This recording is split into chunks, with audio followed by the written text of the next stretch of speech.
People who have met their online friends, what made you instantly regret it? I was 13 and had a 20-year-old pen pal in Hong Kong, both of us female. We met on Tumblr and emailed each other regularly. My parents' work said in all our correspondence, ABD we basically just talked about our cultures. About a year of us talking went by, and she said that her university allowed her to study abroad in Europe for a semester and she chose my country. Fun. I was excited. However, some time went by and our friendship kinda faded, to the point where I had forgotten she was even coming to my country. About 2 weeks before she was supposed to come, she emailed me that her student accommodation had to be cleaned out, so she couldn't access it on the night that she arrived. She needed a place to stay for one night. I asked my mom, and she agreed to pick her up from the airport with me, and she could stay with us for one night. I mean, we trusted this girl. I was very open about my friendship with her. We had pictures and everything. So 2 weeks later, we pick her up from the airport. And we didn't click. She kinda annoyed me, but it was late, and so we just went home. We get home and get her settled. We went up to my room. She gave me some presents, and we chat a little bit. She says thanks for letting me stay here this semester. Huh? Excuse me? This semester? I asked her, like, what do you mean? You can stay here tonight. We can see each other during the weekends if you want to hang out, but you can't stay here. She goes quiet. We go to sleep. At this point I just wanted her to go away. And I got what I wanted. The next morning I wake up, and she's gone. I don't even know how she got out, because we lock the doors at night, but she just vanished. We have special locks that you need a key for to open, and the key was somewhere else in the house. Yes, I think this is a fire hazard. No, my mom can't be convinced it's unnecessary. Her suitcase was still there. I tried calling her, she didn't pick up. She eventually texted me, asking if my mother could drop off her suitcase at a train station 40 minutes away at a certain time. My mother brought the suitcase, and that was that. Never seen her, or spoken to her again after that. Update, now that I think about it, I have a theory about why this went down like it did. She most likely put down my address on her visa application as her place of residency during her stay, and needed to stay in my house in case immigration was going to check if she was actually there. Also, for those wondering why she annoyed me, she treated my mother like a taxi driver, and she shot down everything I said to her. She was rude to me until she gave me the presents, after which she directly started talking about staying with me the whole semester. She didn't want to talk to me after I said that I had told her she could stay for one night on that exact date. I told her we could discuss it with my parents in the morning. Her and my English were both great, and we had discussed specific dates. I didn't put this in the original comment because I didn't think this would blow up like it did. And I'm not Irish, haha. When I was 19 I jumped on a flight to meet a friend I had known for about 4 to 5 months. We both went through family bereavements and were a shoulder to cry on for each other via the phone or internet, and we just decided to meet for a few days in a country between us. Until then everything had been perfect. She was the coolest girl, really smart, the kind of person you want to be around all the time. When we met things started great, but a day later she confessed, "You're not what I expected." What? 19-year-old, and not very confident. This knocked me sideways. I don't know, just, you seem different. I never hid who I was before we met, was completely open, and it put a real sour taste on the rest of my time with her. Instead of chatting non-stop and watching Jackass on TV in the hotel at night, we went quiet and straight to sleep, ate in silence. I put as much effort as I could into it, but I still never got to the bottom of how I was different. We went our separate ways, text for a few days then never spoke again.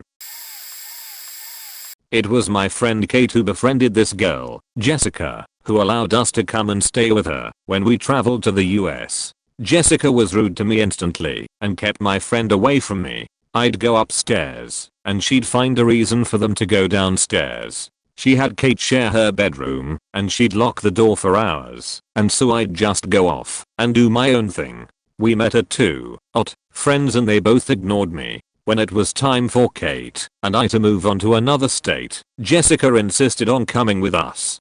The lady we stayed with in another state, Robin, took no shit and called Jessica out on her strange behavior. Jessica proceeded to lock herself in a room and demanded Kate stay in there with her. They were in there all day and eventually Kate came out and said to me that there's something wrong with Jessica and she's actually scared. We, Kate and I, had plans to stay with another online friend, Matt, in another state and Jessica demanded we cancel because she doesn't like or trust Matt. We said no, this is our holiday and we've paid for flights, and Jessica said then she will come with us, but we can't meet up with Matt. We said no, she cried, we left. Kate blocked her on everything. Kate's mother called us not long after saying Jessica contacted her crying, saying Kate is in danger, and we abandoned Jessica, and she's so concerned for my friend's safety. Edit to at, as I recall, she claimed to be concerned about Matt and basically wanted Kate's mum to tell us to stay with Jessica. It was actually incredibly scary. Kate found out later from another girl, Jane, they all knew each other from a forum, that Jessica had been telling everyone they were in love and had even slept together. I don't know how much of that is true, but I've known Kate for 20 years now and she's never identified as anything but straight. She denied it 100%. Jessica was just obsessed with her, and months later Kate heard Jessica was telling everyone she was saving money to come to our country to find Kate. She never did, thankfully. Other than the time spent with this girl, we had a great holiday and made some good friends. I still talk to Matt, he's great. Edit, added fake names to make story a bit clearer as some people had trouble following. He got freakishly obsessive and possessive. Met online through a fandom. After a few years the fandom pretty much fell apart, but a handful of us stayed friends because we actually had a fair amount in common. D was very normal, the rest of the group seemed to love him. About 4 years after just being online mates we met in person. It went fine. We interacted a lot on FB and Instagram. I hit a really busy period in my life, but managed to squeeze in a Christmas get together at my place for my little group of friends including D.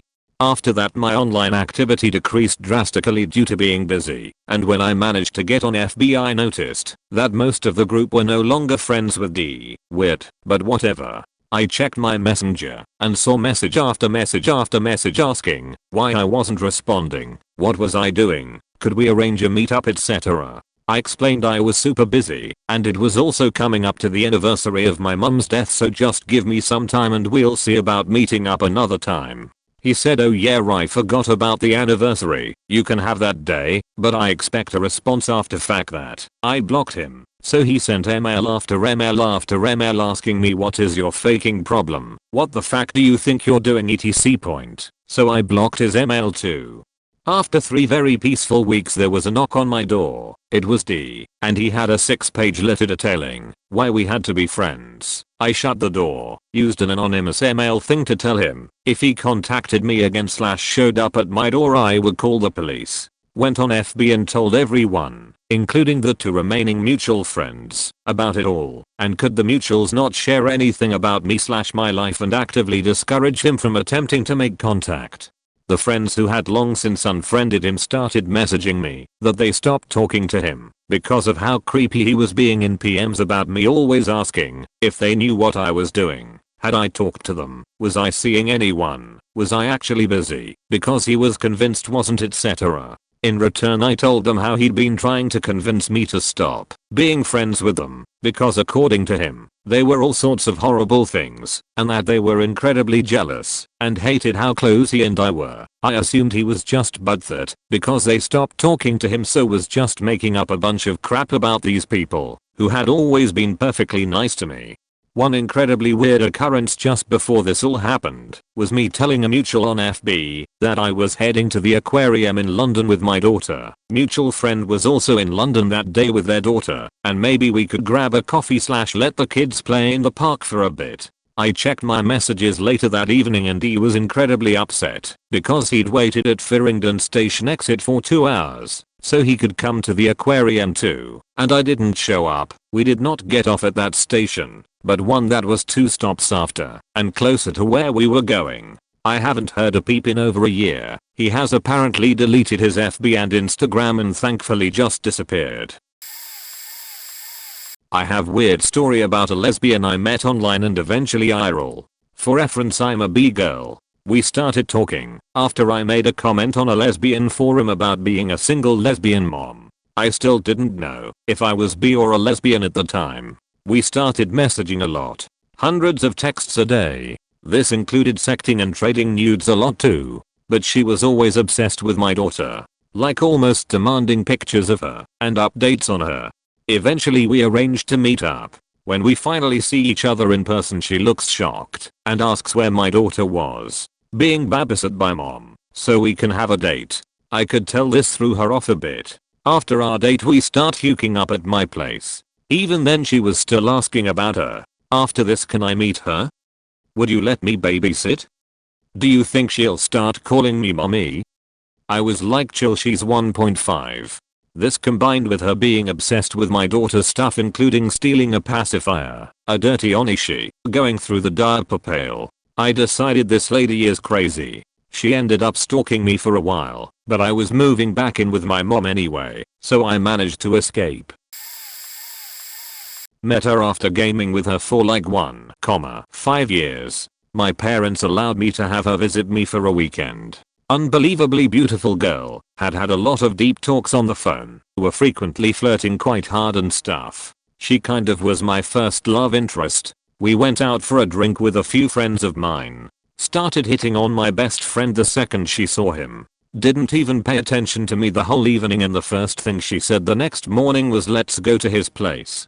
That faking hurt. Edit. Alright, a few things. That was 10 years ago, give or take. I've made similar experiences over and over until I learned how to be more precise and direct about my feelings, especially towards love interests.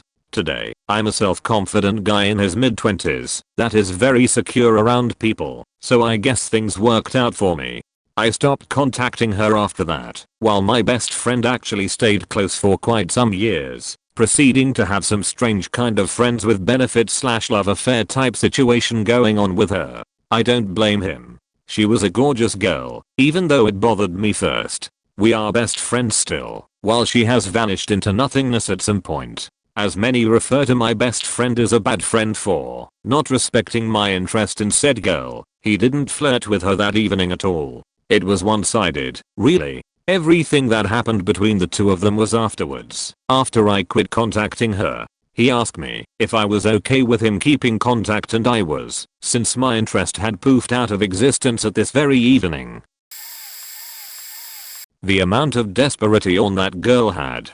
Holy shit. First issue was she used a picture of herself when she was younger and thinner. She used to be around 120 pounds, I believe she told me. She was easily over 300 pounds and couldn't walk for long. Eventually she took out a cane. I didn't know how to react to a 21-year-old using a cane.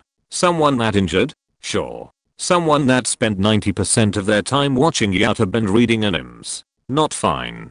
We walked, sat, walked, sat, walked, sat, talked for a bit. She warned me she has anger issues and might snap at me at any random time. She would constantly look at her phone and sigh loudly. We met up basically on a date to see a movie. When watching the movie she would constantly burp and fetched during every romantic scene. She would cheer herself on every time too. In the faking theater. After the date was over, I didn't want to see her again, but apparently I left a good impression.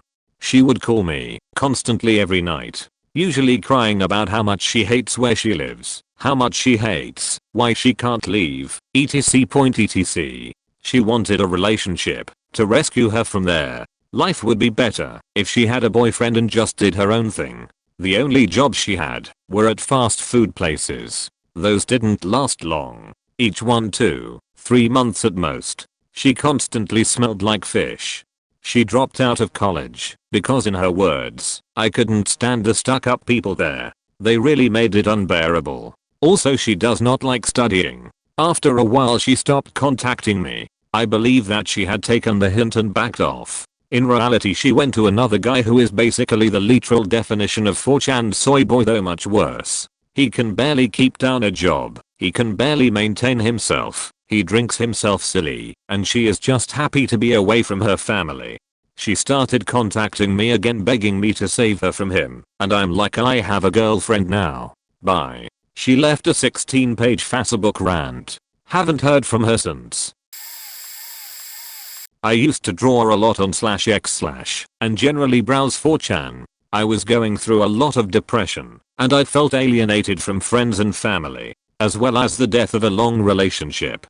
Somehow just talking to other people about the most mundane stuff felt so amazing. I was in a few Skype groups. We would chat about life, play online games and stuff. One couple was nice and the guy was trying to quit smoking. Another guy just got a promotion at work. You know, real people with life. They all were far away.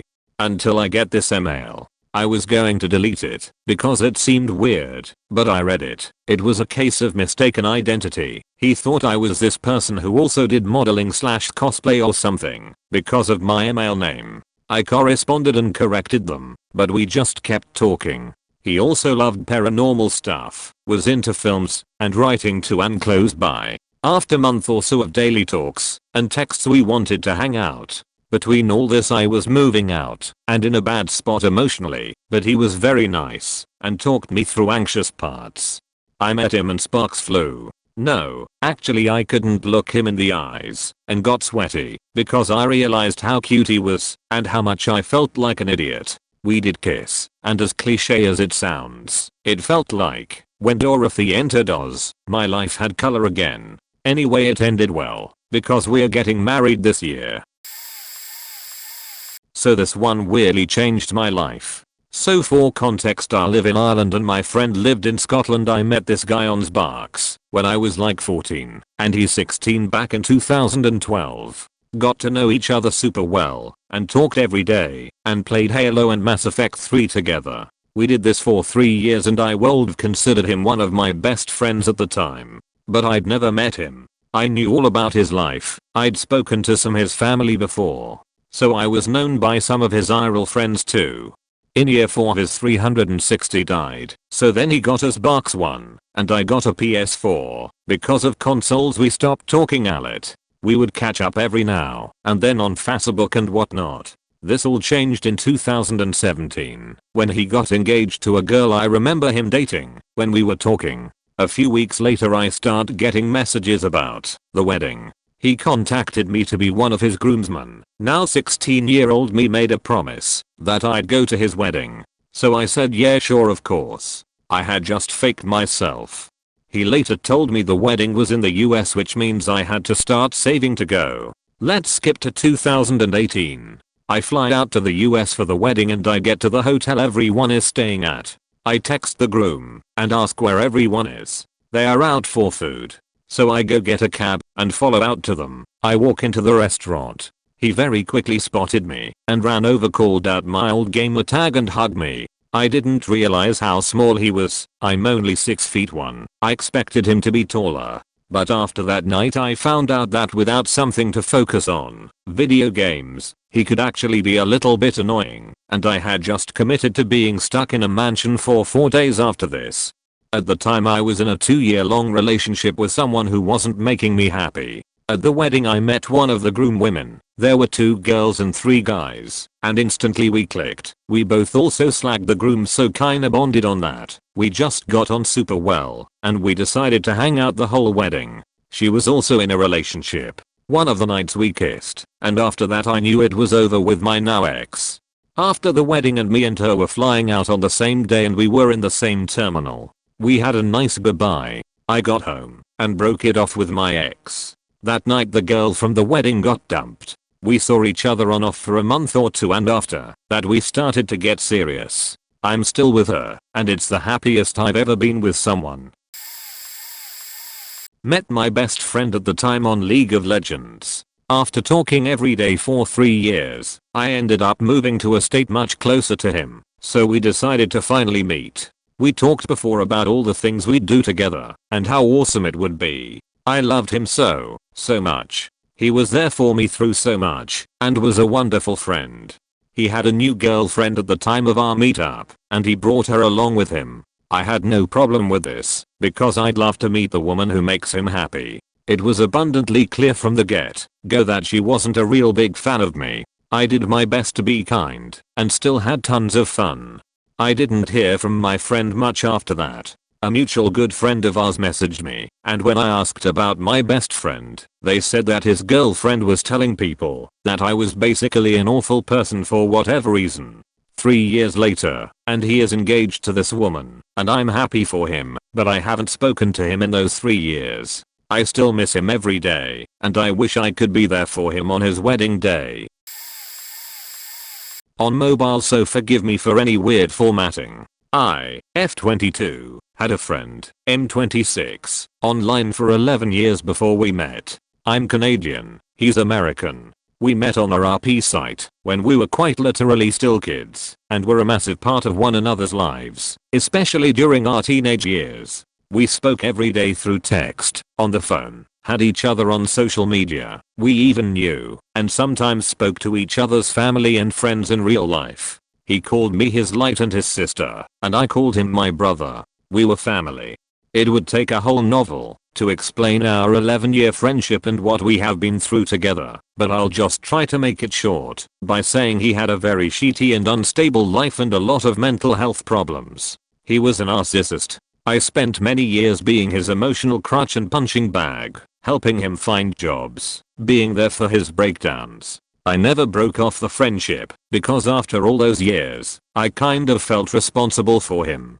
Anyways, last year we finally decided to meet. We were both grown adults and saved money to go on a 10-day trip to a dream destination of mine in the States. I knew this likely would not go well. I knew he was a narcissist, but I just had to meet him. I had to meet my brother, the guy that was there for over a decade. I needed to see him face to face. On this trip he abandoned me on a mountain during a hike because he decided he wanted weed. When he came back I was obviously mad and wanted to go back to our hotel, but he told me to wait for him in the car while he did the hike on his own. I took an Uber home and he returned as well 4 hours later.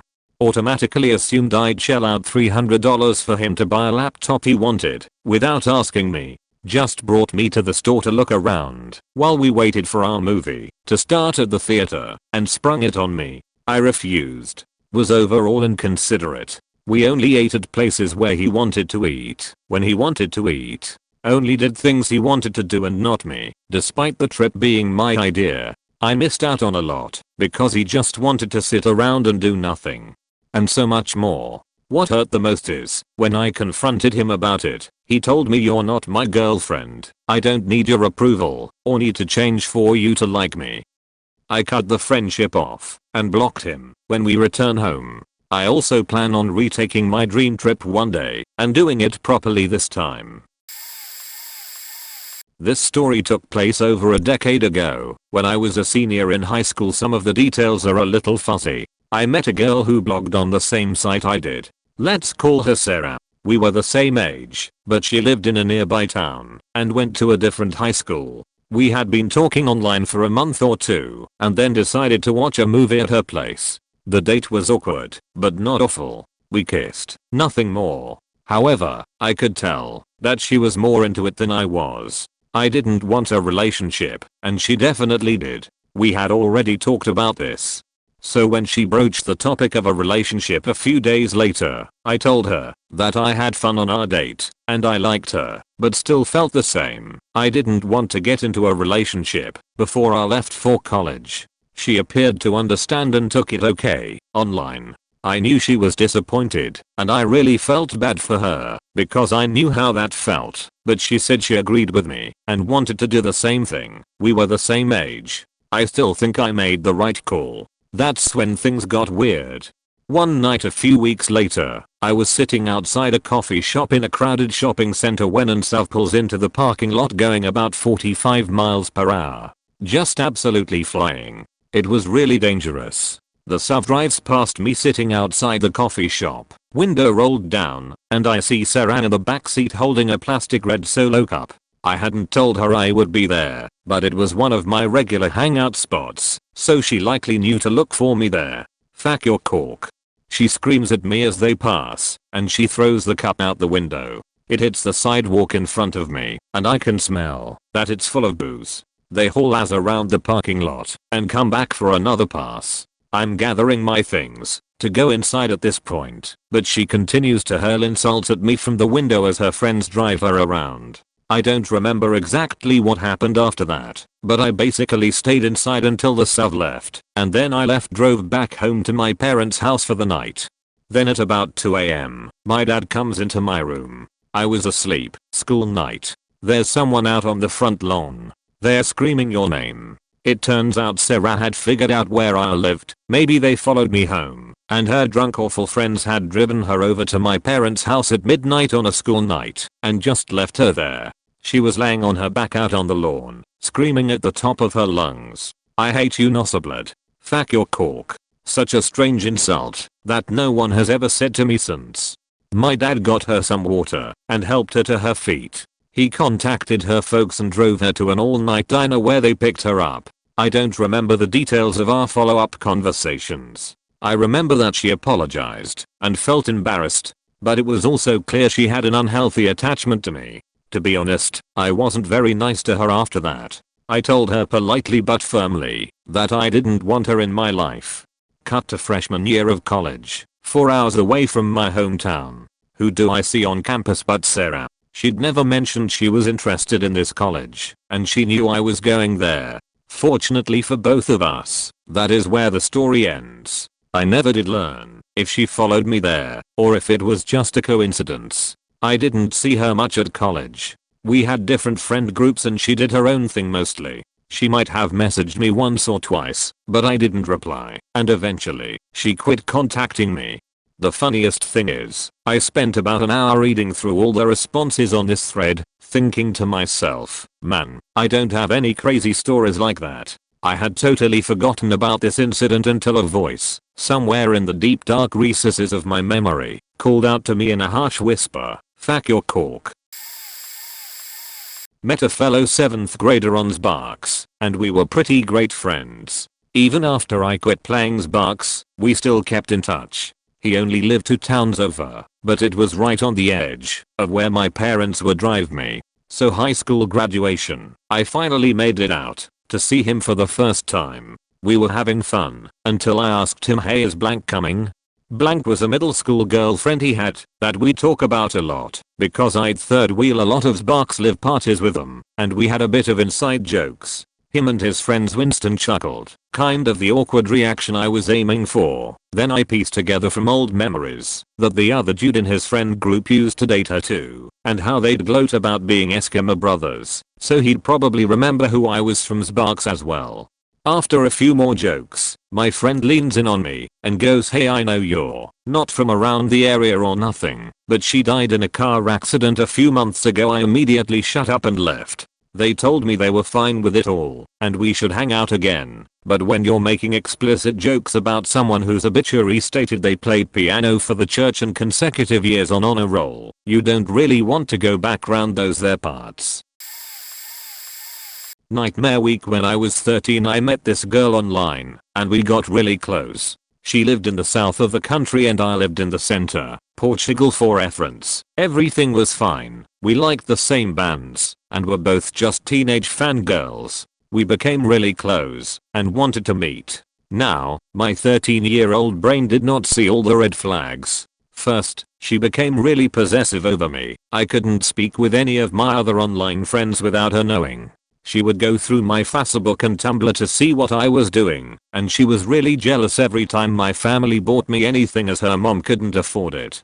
We eventually got over the band we liked, and she introduced to another band which I started to love and read fanfics about. Big mistake. She started trying to get onto my Tumblr likes and my Wattpad and YouTube history just so she could see if I was looking, reading, or watching anything related to them, and if I was, she would go off on me and say she saw them first and they were hers and I had no right to like them or even read fanfics about them. I got all my accounts private and hid my likes from her. Even after all of this, we were best friends and I wanted to meet her. So one of my mom's friends that worked at the place she lived took me there and we finally met. I was going to stay for 2 weeks and go up with my mom's friend again later on.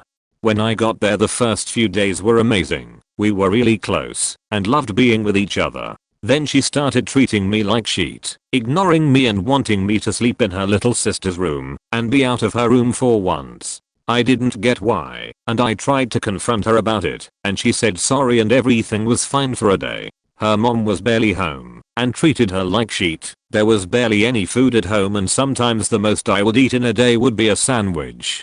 She started again being very cold and very beachy and aggressive, and I decided I had enough and I wanted to go home. Of course, I called my mother crying saying I was done and I couldn't stay for another week. Well, her friend that was supposed to pick me up in a week couldn't do it anymore and I would have to stay 2 more weeks. I had absolutely enough and I said I couldn't care less and decided I would get a bus home and just leave this place as I was going insane. The day before my trip home, I dropped my phone in the toilet and the next day it didn't work. I was 13 traveling by myself for 5 hours and doing something I have never done before. I packed my stuff the next day and went. I was alone on the bus, hungry as fuck, no money, no sleep and no way to contact my mother. I got a bus directly to the capital of the country, which is where I was supposed to wait and catch another bus home. I got out and realized my bus was 3 hours away and I had already traveled 3 hours. So I sat down on the floor and cried my eyes out. I felt tired and defeated as well as stuffed because I didn't eat dinner last night nor breakfast or lunch that morning. My phone didn't work either, so I just had to wait. Lucky for me, one of the buses that went home was early, but it wasn't my bus. I showed my ticket to the bus driver and he told me this bus was not correct and I had to wait. But when he looked at me, he said to get in and he would take me anyway. I'm still grateful to this man to this day and I'll never forget the look of pity he gave me when he saw me. When I got to the bus station my parents weren't there yet, so with the little change I had, I went to a payphone and called them. They were close, so I just waited. When my mom arrived I ran to her and cried so much in her arms. At the end, I lost 10 pounds during that week and I swore never again. We talked for a few months until I blocked her on everything as I couldn't deal with her jealousy and envy anymore, so I shut her out. We didn't speak for more than 2 years and then she contacted me with a huge paragraph saying sorry she was mean. We occasionally speak and I follow her on Instagram. Though, she stalked me to a uni in England and to the same course, which I found extremely creepy. Luckily, I had changed uni by then as I didn't like that one and didn't see her again. She ended up dropping out and going to Portugal again. She is still envious and self-obsessed. At this point I only follow her cause it gives me peace that I grew up and matured. 6 years later, she kept some of my clothes I forgot at hers and never told me I left them behind. I noticed when I saw pictures of her and her sister wearing my clothes on their Instagram stories. I guess I'm a bit late to the party, but maybe some will still see this. This was maybe 5 years ago. My best friend met this guy playing Company of Heroes 2. Let's call him Steve. He was a bit crazy, but it was fun having him on TeamSpeak. He had a group of 6 guys he was playing CSGO with, and so we all played together. Pretty much all of the guys were a bit crazy, but the funny kind, except one guy that was super chill and nice. Let's call him Document. We played together for maybe a year and New Year's was coming up. Doc had the idea all of us could come by and celebrate together at his place. He lived about 200 kilometers from where me and my best friend lived. We weren't sure if we really wanted to go in case the whole thing got out of hand and we needed a different place to stay, but we decided we could sleep in the car if it got that bad. Well, on the 31st we went. When we got there Doc and Steve were there and they seemed nice. Steve was definitely way more awkward than we expected, but Doc was even nicer than he was on TeamSpeak. Some time goes by and the other 4 guys show up. They were definitely just as crazy as they were on TeamSpeak. The evening goes on and everything is fine. Then someone puts on Erica and all of a sudden the whole thing turned into a Reichsparty tag. The Hitler salutes came out and everything. My friend and I just looked at each other with this what the fuck face. None of them showed any behavior like this in the past year. Except Steve maybe, but that guy was legit crazy, and you could only take 1/10 things he said seriously. Well, we now knew we would cut off all ties with them, but we were no longer sober, and it was maybe 11 PM so there was no way we could just leave now. So we stayed, but a bit more distant, and to ourselves. I noticed Doc didn't take part in that whole act. We also had an explanation why none of them seemed to like the fact we brought a hooker with us, and why it magically broke, even though it was on the balcony and nobody went there. Smoking hookah is mainly associated with Arabs and Muslims in my country. We felt some sort of hostility towards us, but nobody said or did anything. It was all subliminal. Well, midnight came, and we all went outside to let off the fireworks. The guys brought crackers that were illegal in our country and started chucking them towards the group, causing everyone to dodge these miniature hand grenades. This certainly started to tip the mood. Two of them started throwing all kinds of insults at each other and were about to throw punches, but Doc stepped in and calmed everything down. I should mention Doc was a 2-meter hunk of muscles and a soldier. After that we go back inside. The evening continues and everyone is getting more and more drunk.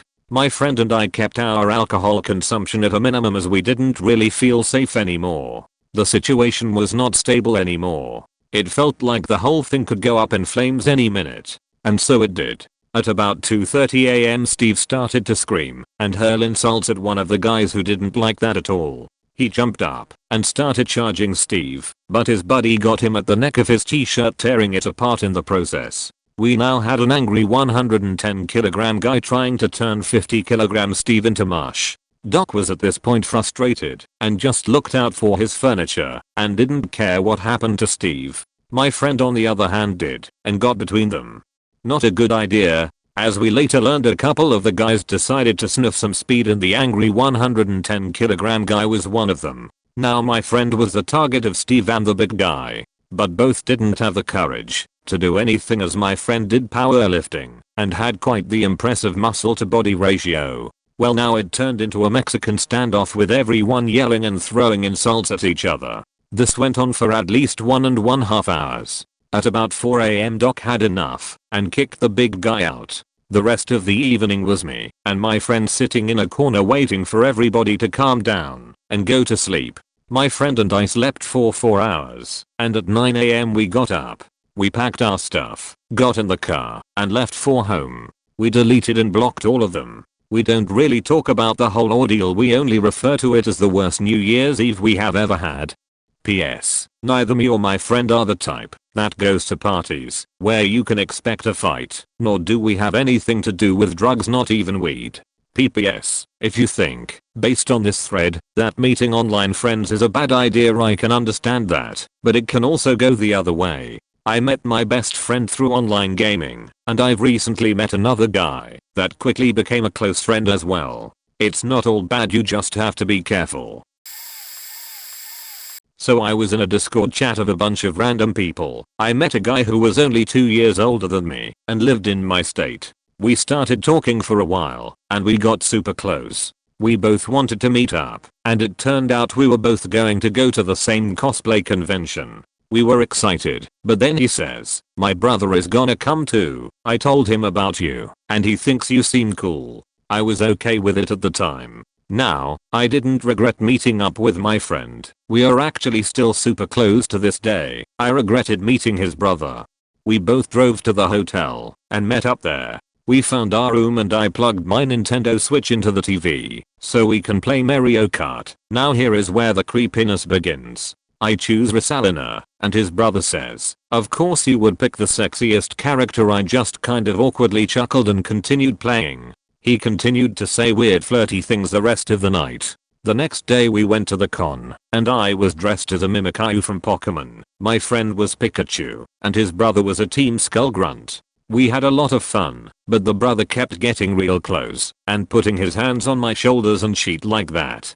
Then he throws a pokeball at me. I played along, and it was pretty funny, but he says afterwards, "You're my Pokemon, so you do me favors from now on," and slapped me hard on the ass. I noped out of there and tracked down my friend, who was at one of the seller's booths. I told him everything, and he just confronted his brother, who proceeded to walk around the con by himself. I still meet up with my friend, but he comes to my house, so I don't have to see his brother. Sorry this was long. After college I went on a month-long road trip up the east coast of the US. Started in Florida, went up to Connecticut, and then headed west to Wisconsin. I'd posted on YouTube saying I was making this trip and looking for people to stay with along the way. One stop I thankfully only had planned on staying there for a few hours was in North Carolina. It was some farmhouse out in the middle of nowhere. I knocked on the door and like 5 kids answered, all ages 10 to 13. No parents in sight.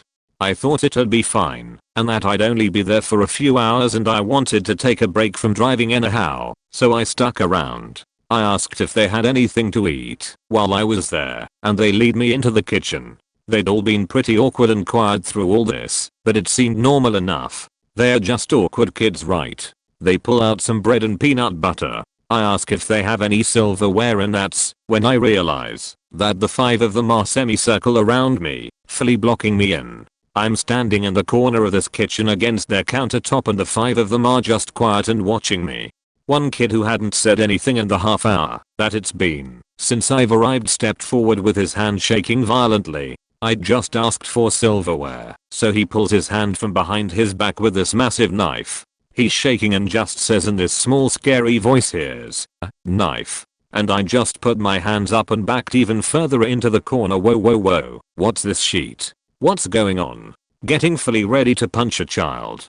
He immediately set the knife down on the counter and backed away. Said he was trying to make a reference to one of my old YouTube videos where I used a huge knife to make a sandwich. Scared the hell out of me. After that, I stuck around and played some Smash Brothers Melee with him for a while, then ducked out. Guy I met on an Neopets fan site. Shut up. When I was 12 to 13. The site ended up going down, but a bunch of us stayed in touch on DeviantArt. Shut up. And MSN Messenger. It was the early 2000s, okay? Never met him in person, but I would stay up all night online during the summer and chat with people on MSN.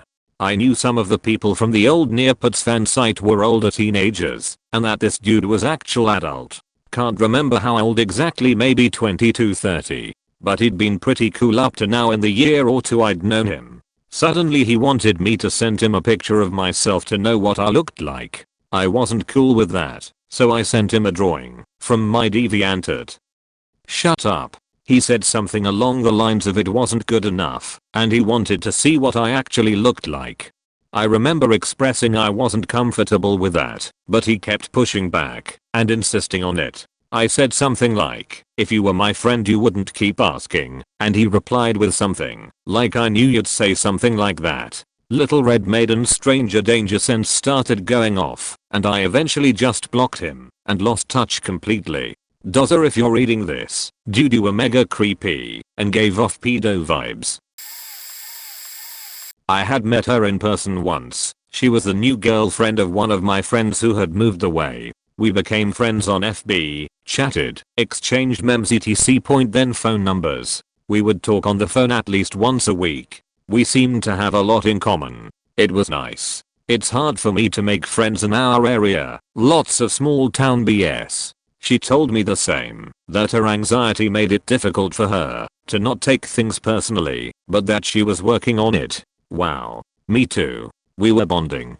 Anyway, a year later they were coming to visit for a week and I was jacked. He was coming down to take a 2-week fire training course and she took a week off to spend it with him, with us, then flying back home out of province. It was looking to be an absolutely amazing week. We were texting back and forth for hours a day in the month leading up to the visit. At first everything was okay, but slowly I began to see how out of control her anxiety really was. She would lash out at my friend for not acting like my husband. Well, I mean, he's not my husband. You shouldn't expect them to act the same. And it's not like this wasn't fine before. Listen, boyfriend is a super sweet dude, kind of oblivious, kinda completely high energy. Imagine a puppy in a human body. My husband is basically a capybara. Yeah, they are not comparable. She was one of those kinds of girls who checked Instagram likes. As in, I saw somebody named X liked and commented on your photo. How do you know her? Harmless question. Once, she interrogated him about all the local girls that liked his posts about being back for a visit. Told him to block a few. Yikes. When he wasn't around she asked me who they were. Now, boyfriend and I are friends, but we share zero circle and he's like that with a lot of people. I honestly couldn't put a face to 95% of the names she tossed at me. She got upset and took a nap. I went to get the mail. Ended up having coffee with a gentleman I knew from a past job. She still wasn't awake when I got back, so I started cooking supper. She had some dietary restrictions that would have been nice to know about before I bought groceries for the whole week and planned a menu that contained at least one major thing a day she couldn't have. We adjusted, but it was not easy. They were a low alcohol couple, which we knew, so I used my past experience as a bartender to whip up some killer mocktails. She wouldn't drink them because they were just as bad. What? She was kind of a lump. Never wanted to do anything. Never agreed or disagreed on plans. Very non-committal. My personal pet peeve. I can't faking stand fence riding. I'm a photographer and I love historical sites. Ergo, they wanted couples photos. I asked if I could take some at a local heritage site. The site said yes, and then both of them proceeded to waste my time being goofy sheets. I was not happy. It was a perfect day for light, etc. Thunderstorms rolling in and everything. Ugh. Such a wasted opportunity. But since she spent literally an entire hour looking for the guy, I now know that her ex-friend's ex-boyfriend had a cousin that looked just like Ed Sheeran. After a rainy yucky day we decided to just order pizza and play VR in the basement. Hubs and I spent a lot of time decking out our home theater. We have a 140-inch screen in our basement. Video games on it and 4-player is amazing. Naturally, she didn't tell us that she gets motion sick from Mario Kart and played until she was puking in the next room. We told her we could switch it up to a movie and she declined. So she sat there just watching, making herself more sick. Her anxiety got really bad at the prospect of going to our other couple friend's place, so she wanted to hang back. Okay, but she wanted her boyfriend to stay back too. She knew that the BBQ was for him and that we were gonna surprise him with some of his other local friends. She chow ensued when my husband accidentally let the surprise BBQ slip. And it was an accident. She thought we did it on purpose to manipulate her. Sigh. Everything moved to our house, which was just too far out of the way for one friend who could only make it for about 40 minutes anyway. He was super upset he couldn't come, and so was boyfriend. Pretty sure that's the exact moment their relationship began to break down. Well, then she pulls another cork move. They had both driven down in his truck. One 8-hour day drive and one 12-hour day drive. They camped the night between by a river. It was awesome. Awesome enough to repeat. She didn't want to fly home anymore. She wanted him to drive her home. So he added another week of time off so he could drive her home, then rest a day and drive back to our province. In his truck.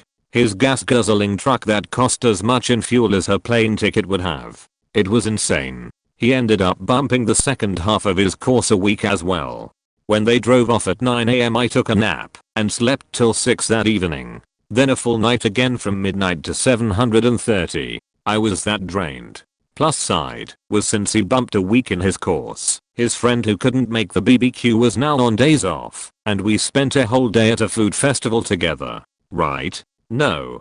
She saw our Instagrams and essentially told him to stop having fun. Lol. No. We went kayaking, dirt biking, garage selling, you name it. We even got him an ice cream cake when he got his certificate. She got upset because she didn't get any cake? Yeah. Anyway. Through all this, he acted like it was all normal. I called him up and told him my feelings. My husband told him pretty much the same thing.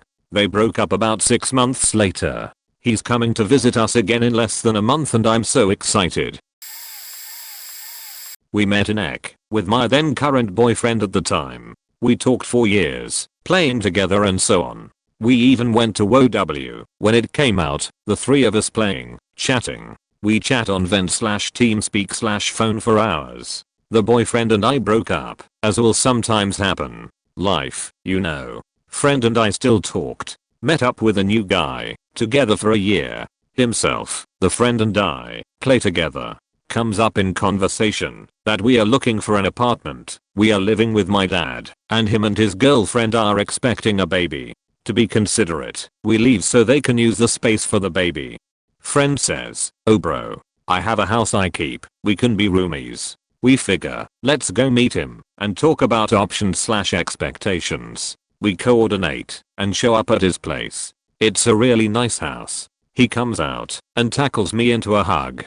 It's like a very graspy hug. I'm not a specifically touchy person. We go in and he shows us around. It's like 5 bedrooms, huge kitchen, pool, BBQ. It looked extremely well taken care of, no pets or kids. Lawn was lush and manicured. We'd take the last room and pay each $1,300 a month. When I ask why, since it's one room for 2 people, he snaps and says he's got bills to pay. When I explain we have our own bills to pay too, and we could afford $1,300 together, but not twice, he asks us to leave, citing that we are too poor and or cheap to commit.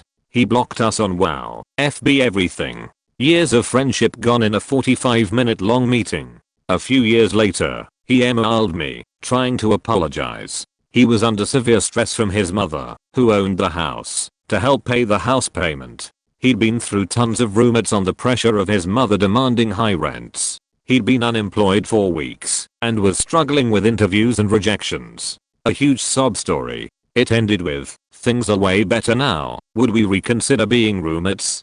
I replied that I was sorry to hear things were going so poorly at the time and that it got better. I said we were in Anaheim, in our own apartment, and unable to break our lease. That sheet is expensive, but thanks for the offer. He said, K and I haven't heard from him since. Sad, but glad we didn't try to make that living situation work.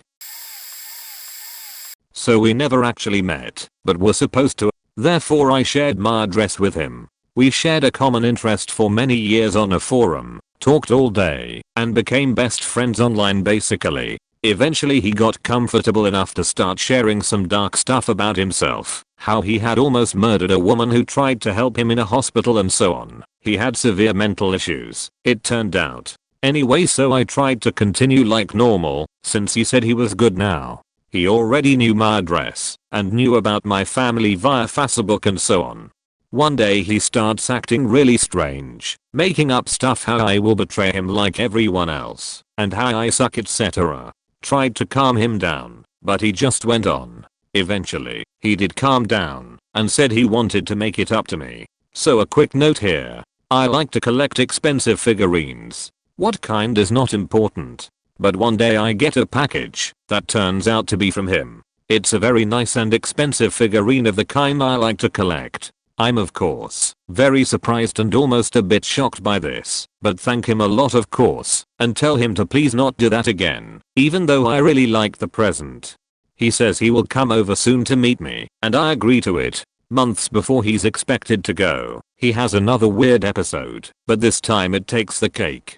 Same pattern where I'm against him, and that I will leave him. But this time, when I try to calm him down, he says that I'm a faking traitor, and that when he comes over to my country he will kidnap my niece and slit her throat. She was 1.5 years at the time. I told him that if I ever see him, or if he ever tries to contact me again, I will call the police. I then also made sure he got banned from the forum, and I then blocked him everywhere. He never tried to get in touch again, and I never heard anything again from him.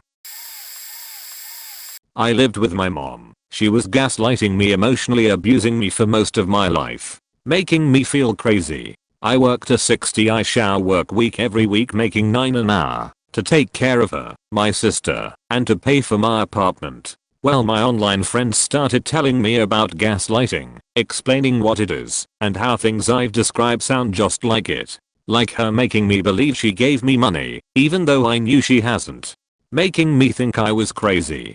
Slapping me in the face, and then saying she never did it, and pretending to be concerned about my mental state. Well, anyway, my main friend in my friend group, we will call him Paul. Paul and I talked every day all the time, and had for 2 years. Paul is married with a young son. Paul said I should leave. If I moved down to where they live, Paul would help me get a job.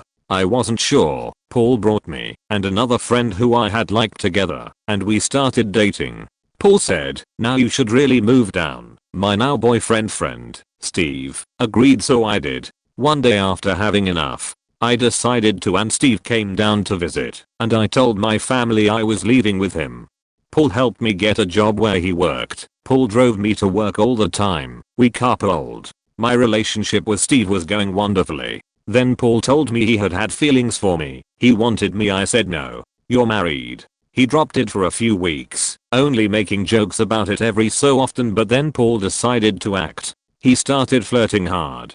I thinking he was joking, just made jokes. Until one night in the car Paul placed his hands on my knee. I pushed it off. He put it back. It continued like that for days. I got tired of pushing him off and saying no to resting his hand on my knee, so I figured whatever Paul can rest his hand on my knee, maybe it's a comfort thing. Paul took that as a sign to move further. I said no. He did that for days. I worried. What can I do? Can I tell? It's Paul's house. Will anyone believe me? Will Steve think I lied and leave me? I don't know why I thought he would, but I did. So I didn't say anything.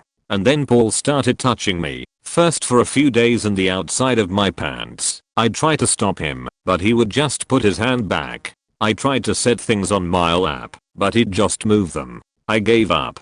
He touched me, and for months I pretended it was fine. Even though I hated it, I felt dirty and guilty. Slowly he'd do more and more. I'd say no at first, but he'd always break me. My stomach started to hurt all the time. Twist and turn. It hurt bad enough to make me cry, and I hoped it meant something was wrong, so I could get out of the situation. But deep down I knew it was hurting. Because of what was going on, I called Steve one day, wanting to tell him. Tired of everything. And somehow the conversation ending up with me asking what's the worst thing I could do that would make you hate me? And he said cheat with Paul. I forgot to mention Paul is married to Steve's sister, which meant if I told I'd break up a marriage and a family, or that I'd be kicked out in an unfamiliar state and have nowhere to go. So still I kept quiet. Paul tried to get me to have sex. I refused. Anytime we were alone he'd touch me or make me do things. Whether at home, at work, in the car. I honestly wanted to die until the day our job went bankrupt and I moved to a different location where he couldn't drive me. So Steve started to. He'd drive me to work and home, and my time alone with Paul cut down to days when everyone might leave the house. My stomach stopped hurting as bad, and after a while I felt a little better. So I told Steve I cheated on him. I spent about 3 hours crying and telling him the entire details. All the messages, how I pretended I enjoyed it. And he says I forgive you. He says to me it sounds like rap, sexual coercion. He told me it sounded like he made me feel like I couldn't say no. And I agreed inside, deep inside, but outside I felt like a disgusting cheater and a liar. And no matter what I said, Steve forgave me. I wanted to think it was all Paul's fault, but I also believed it was all mine. I begged him not to tell his sister. I didn't want their kid to watch his mom and dad fight, and to be honest I didn't think she'd take the news the same way Steve did. I felt guilty she'd hate me. I was afraid of so many things. I still am. I thought everything would be okay. Now that I came to terms with the fact I didn't want to do it, I could say no. But then one day I was home alone with Paul and his son. I was babysitting his son because Paul is a bad dad, and his mom asked me to. His son laid down for a nap and Paul sat down next to me on the couch. I was nervous and Paul's son wanted to cuddle, so I kept him on the couch with me. Paul made him lay on the floor. His son is barely asleep and Paul starts touching me right there with his son. I said no, I'm not okay with this, not in front of your son. He'll turn around and see and it will scar him, or he'll say something. Paul said no, he won't.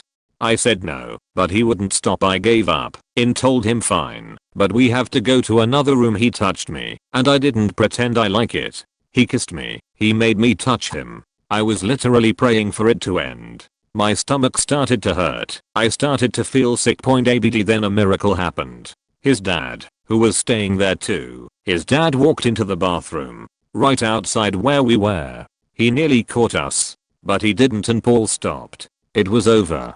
I told Steve. I told him how trapped I felt. He helped me to message Paul and say no more anything. And he told me not to worry, that he wouldn't ever leave me alone with Paul again. And he started saving money so we could move. We moved, and I have been trying to get over it. I feel like a dirty cheater still. Because I said yes, I pretended I liked it. I have night terrors about it, and when I think about it my stomach hurts. Steve lets me talk. He listens. TL. Doctor, I moved to another state with an online friend who made me feel like I needed to cheat with him. He touched me when I said no and made me do things I didn't want to, even while I was dating someone he set me up with. I was friends with a girl on Facebook that I had been acquainted with in high school. We weren't super close, had one class together. Anyhow, we became friends on Facebook like 6 years after high school, and we got super close over the next 8 years. Fast forward to last year, and she and her husband were looking for an affordable place to rent. She lived in the Phoenix metro area and I lived in a small town about an hour away from the Phoenix area, where rent is very cheap.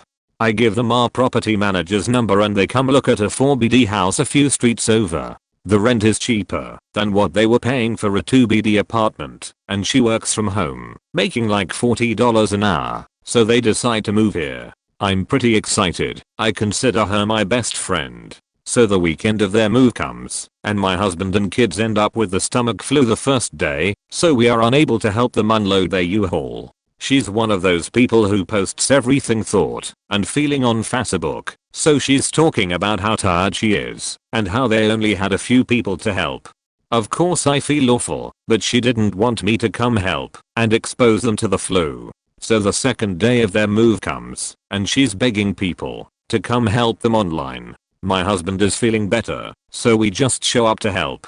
My friend is extremely obese. She's complaining how hard unloading is, so she goes and sits down while me, my husband, and her husband unload their crap from the U-Haul. About 20 minutes into unloading, her husband disappears, and it's just me and my husband unloading their U-Haul. We take a break after an hour, and I go to use their restroom, and I hear a loud high-pitched screech.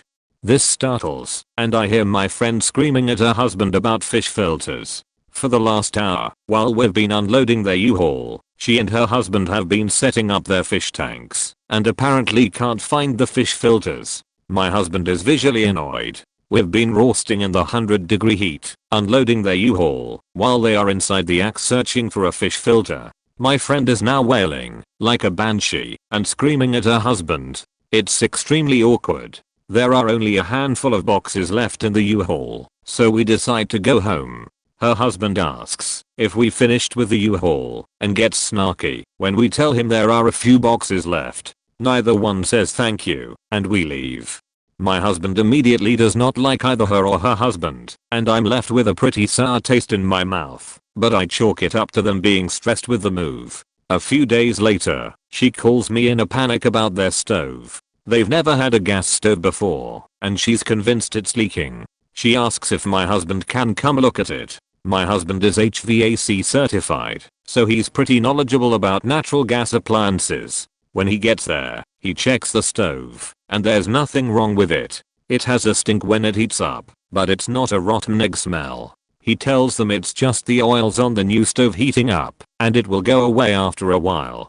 She and her husband start arguing with my husband, saying it's a gas leak. Finally my husband leaves. Over the next few days my friend texts me over and over about things she's googled about the stove, and how my husband needs to come check out their stove again. My husband refuses. At this point he can't stand either one of them.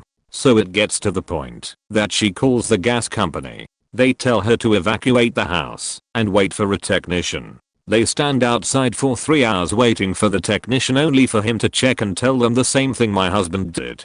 So a few months go by and my friend starts making snarky comments on how we haven't invited them over. I had numerous times before they moved, and she stood me up every time, so eventually I gave up, and now at this point my husband thinks they are freak shows, and would not be nice if they came over. So I, trying not to hurt her feelings, make up excuses. The last time I see her in person, they invite us to her son's birthday party at their home. My husband stays home with 2 of our kids, and take my 8-year-old. I don't know anyone at the party, except her parents, whom I know from Facebook. They don't introduce me to anyone, so feeling awkward I go outside to smoke a cigarette. Her husband yells at me from the door that I need to come and help my friend with the food. I'm taken aback, but I come in, and he tells me that my friend is exhausted from cleaning her house, so I need to make the kids at the party plates of food. I'm very annoyed. She's sitting on her as while I'm serving food to a bunch of kids I've never met. Their parents are all sitting around chatting. After I'm done I tell them I have to go, and her husband tells me that I was supposed to help clean up. I can't leave. I'm floored. I get my 8-year-old and leave. My friend doesn't say goodbye, she just ignores me. I don't talk to her for a few weeks online, and she messages me freaking out that unfollowed her, and what did she do wrong? I tell her I've just been busy, not interested in bringing up drama that she can blow out of proportion online, like she likes to do. We start becoming distant online. She still tries to guilt trip me about not hanging out in person, which I have absolutely no desire to do anymore. The last straw comes in May, when her cat gets outside and goes missing. She's posting frantically about it online, begging people to help search for her cat. I ignore it. I'm busy doing finals for my college classes. The posts escalate. Now she's convinced the 90-year-old neighbor stole their cat. Her husband reports the neighbor to the police. There are only 3 police officers in our town, and my friend calls the police. She's posting updates every 20 minutes now. Here's how the posts go. She's waiting outside, and the police haven't gone to the elderly lady's house. The elderly lady had to steal the cat, because she said she saw the cat on the day it got out. The old lady is a piece if she'd that abused animals. The police come after 2 hours, talk to the lady and leave. My friend is crying and shaking because the police didn't search the house. There is no justice. My friend is going to call Animal Protective Services and Adult Protective Services on this old lady because fuck her. She stole her cat. The old beach needs pay for what she's done. They are going to figure out how to get into the lady's home to get their cat back. It's at this point I unfollow her crazy as.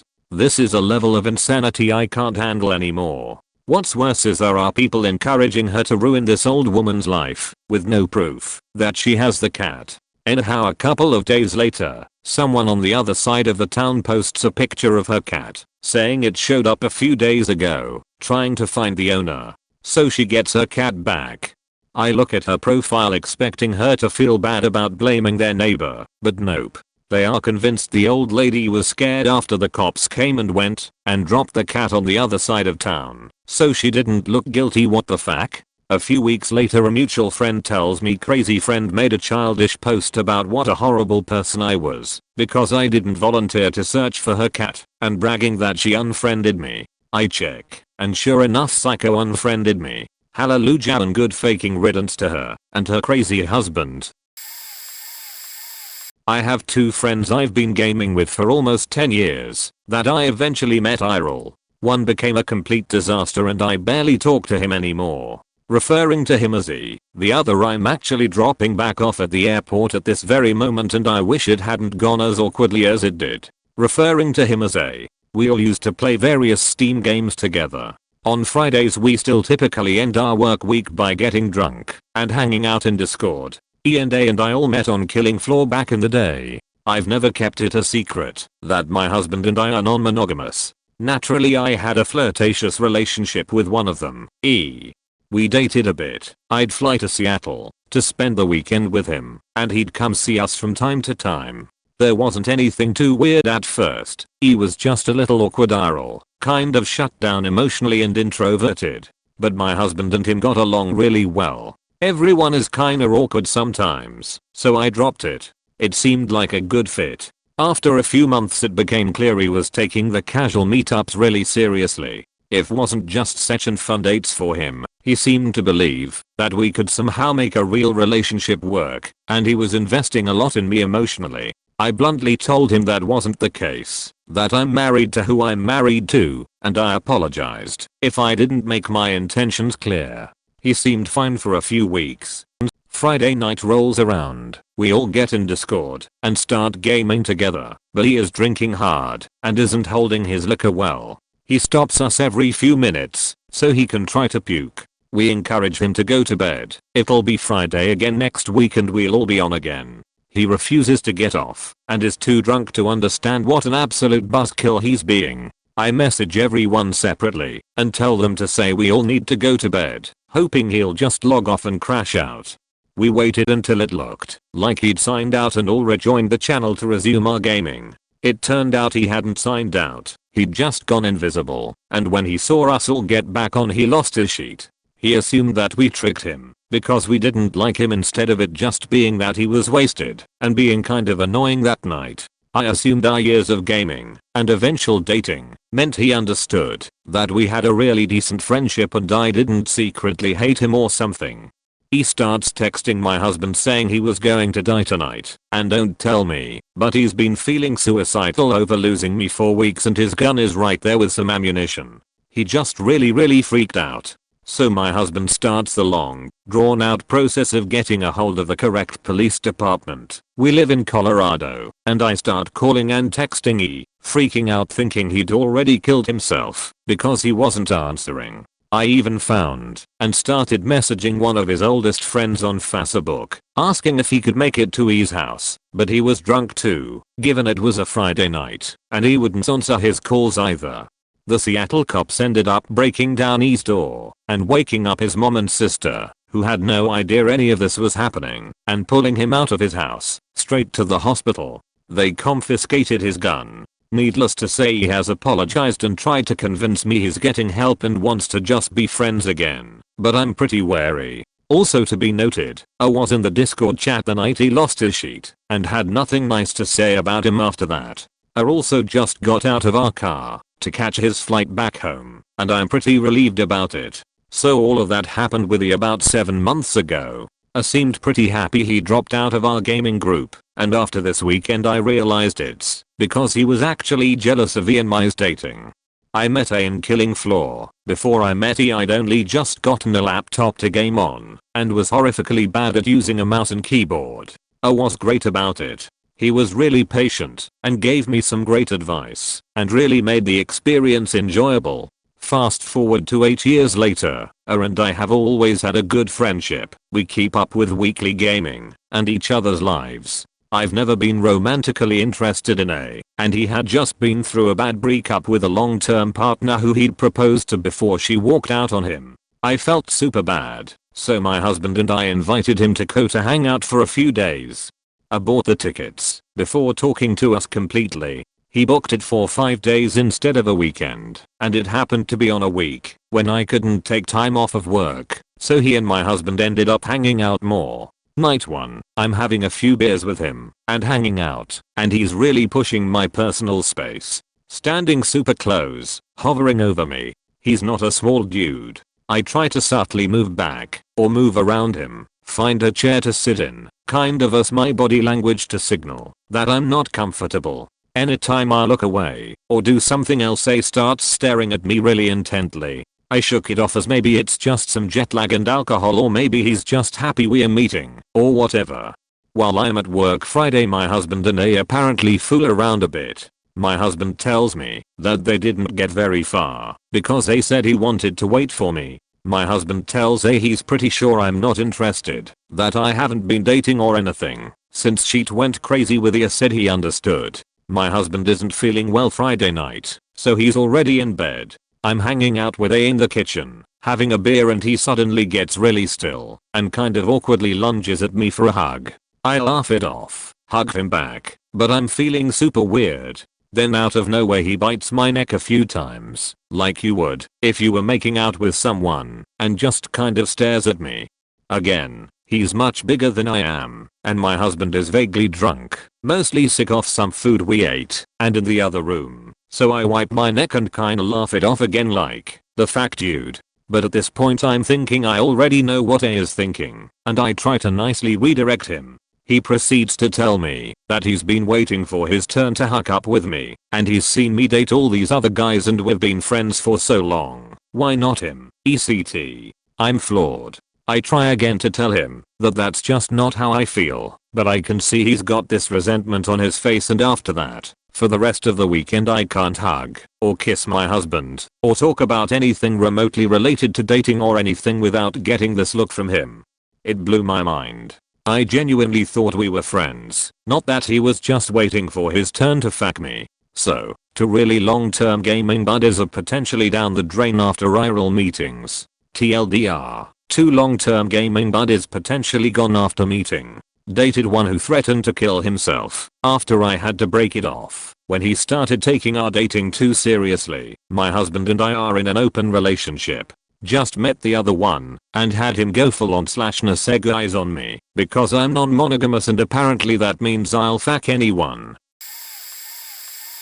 I spent a lot of my late teens and early 20s on the internet, especially on Moss. My social life imploded because of leaving school early, so the internet was how I got to talk to people regularly before social media became a thing. One of the games was incredibly social and had chatting features that even to this day blow other games out of the water, and as a result I've made quite a lot of meaning girlfriendal friendships. I've met quite a lot of these people, having both traveled to see them and them travel to see me. I even had a bloke from Aussie fly all the way to the UK to hang out with me and a friend of ours.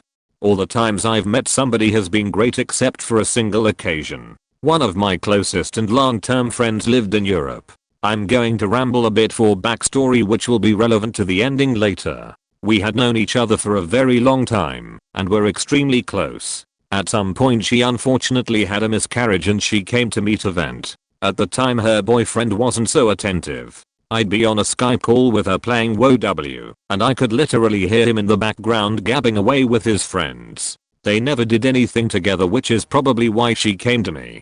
At some point she became flirtatious and I didn't rebuke it. One night she told me I need to find a way to get out of this relationship. He lived with her and had moved to be with her from the opposite end of the country. They also met through the internet, go figure. And not one of my proudest things to admit, but that was enough for me to feel okay to flirt back with some brief sexting. While all this was happening we had planned for me to come visit the two of them and the boyfriend was okay with it.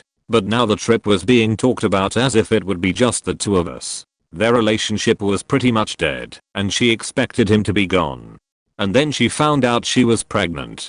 This time it was accidental and she wasn't expecting it at all. She was still hurting from the miscarriage. The baby that she had hoped would save their relationship. It's not my place to judge whether I think that's a good reason to have a baby or not. She saw it as a second chance for the child she desperately wanted and decided to keep working on the relationship. I respected that, and the flirting and sexting stopped immediately. We still pushed ahead with the idea of me visiting though. Me and him interacted enough that we weren't strangers and me and her were still close and still had so much history. So why the hell not?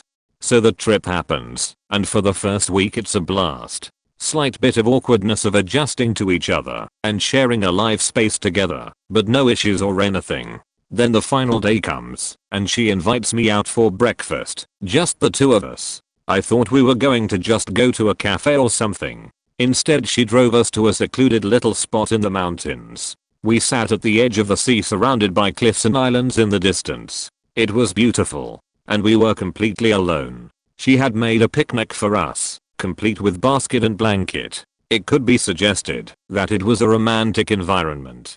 And I noticed she was making a lot of fixed eye contact. More than the previous few days. If she was hoping for something to happen, she never said anything. In my mind, she's still with her boyfriend, so that automatically puts her in my friend zone. How often can a guy say that about a woman? Close bracket. I wasn't thinking of anything out of the ordinary at all. We have our picnic and it's a lovely time, and we head home. On the way she's kind of quiet. That's unusual. We stop at a fast food place to have stuff for lunch later, and she seems visibly annoyed with lots of short responses. I'm fine. No thanks. I know when somebody doesn't want to talk, so I didn't push. We got back to her place and things seemed normal after that. The trip ends, and I make it back home. And somehow what we had before had changed. She wasn't as talkative, and she slowly stopped playing the games we had played together. What the hell happened, I wondered. I brought it up, and she said everything was fine, and was sorry for being quiet. I was baffled. Then a few weeks later I changed the banner on my Facebook to a picture I took of the place we had breakfast at. She commented with, "Is that where we had our breakfast date?" Date? What? And then it hit me. Had she been hoping for something to happen between the two of us? Was that why she was quiet and annoyed on the trip home? It seemed inappropriate to bring up at this point, especially as she'd given birth to her child now. Sadly the friendship was never the same. And I still don't know if it's something I did, something I didn't do, and wouldn't have done, or if it was just something that would have happened anyway. At first I was worried it was me, but 90% of the trip was great and none of the many other people I've met have been different with me after we met, so I like to believe it wasn't me. I regret the trip because I lost somebody very important to me.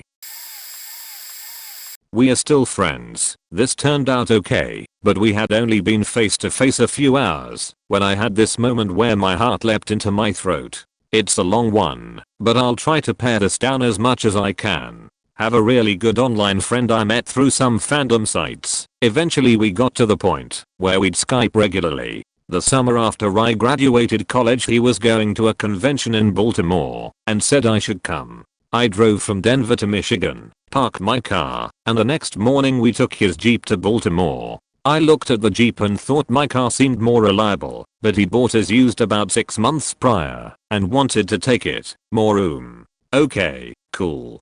On the Ohio Turnpike we get pulled over by a cop for touching the solid white line with our tire. Makes my friend go sit in the back of his car. That's weird. Then he comes up to my window and asks me to get out of the car and take about 10 paces away from it. Seems weird for something the driver did, but okay. Second vehicle shows up and a guy gets out with a dog. They say they are gonna have the drug dog smell the car. Dog gets up on the passenger side headlight and starts scratching at it. In my mind's eye I can see them taking the headlight off and pulling out a whole brig of cocaine or something the prior owner left behind. They search the car for another 20 minutes or so. Find nothing suspicious, except they want to know who has the blue suitcase. Well, I do. They then produce a little plastic baggie and ask if I have ever seen it before. I have seen enough episodes of Cops to know the right answers are not "those aren't mine" or "I've never seen it before," but "those aren't mine" and "I've never seen it before." I take a closer look and realize what it is. I didn't own my own luggage, so I borrowed some from my parents. Sensibly, in case of unexpected cancelled flights or what have you, they keep a couple days worth of all their prescriptions in their luggage at all times, so they can't forget them.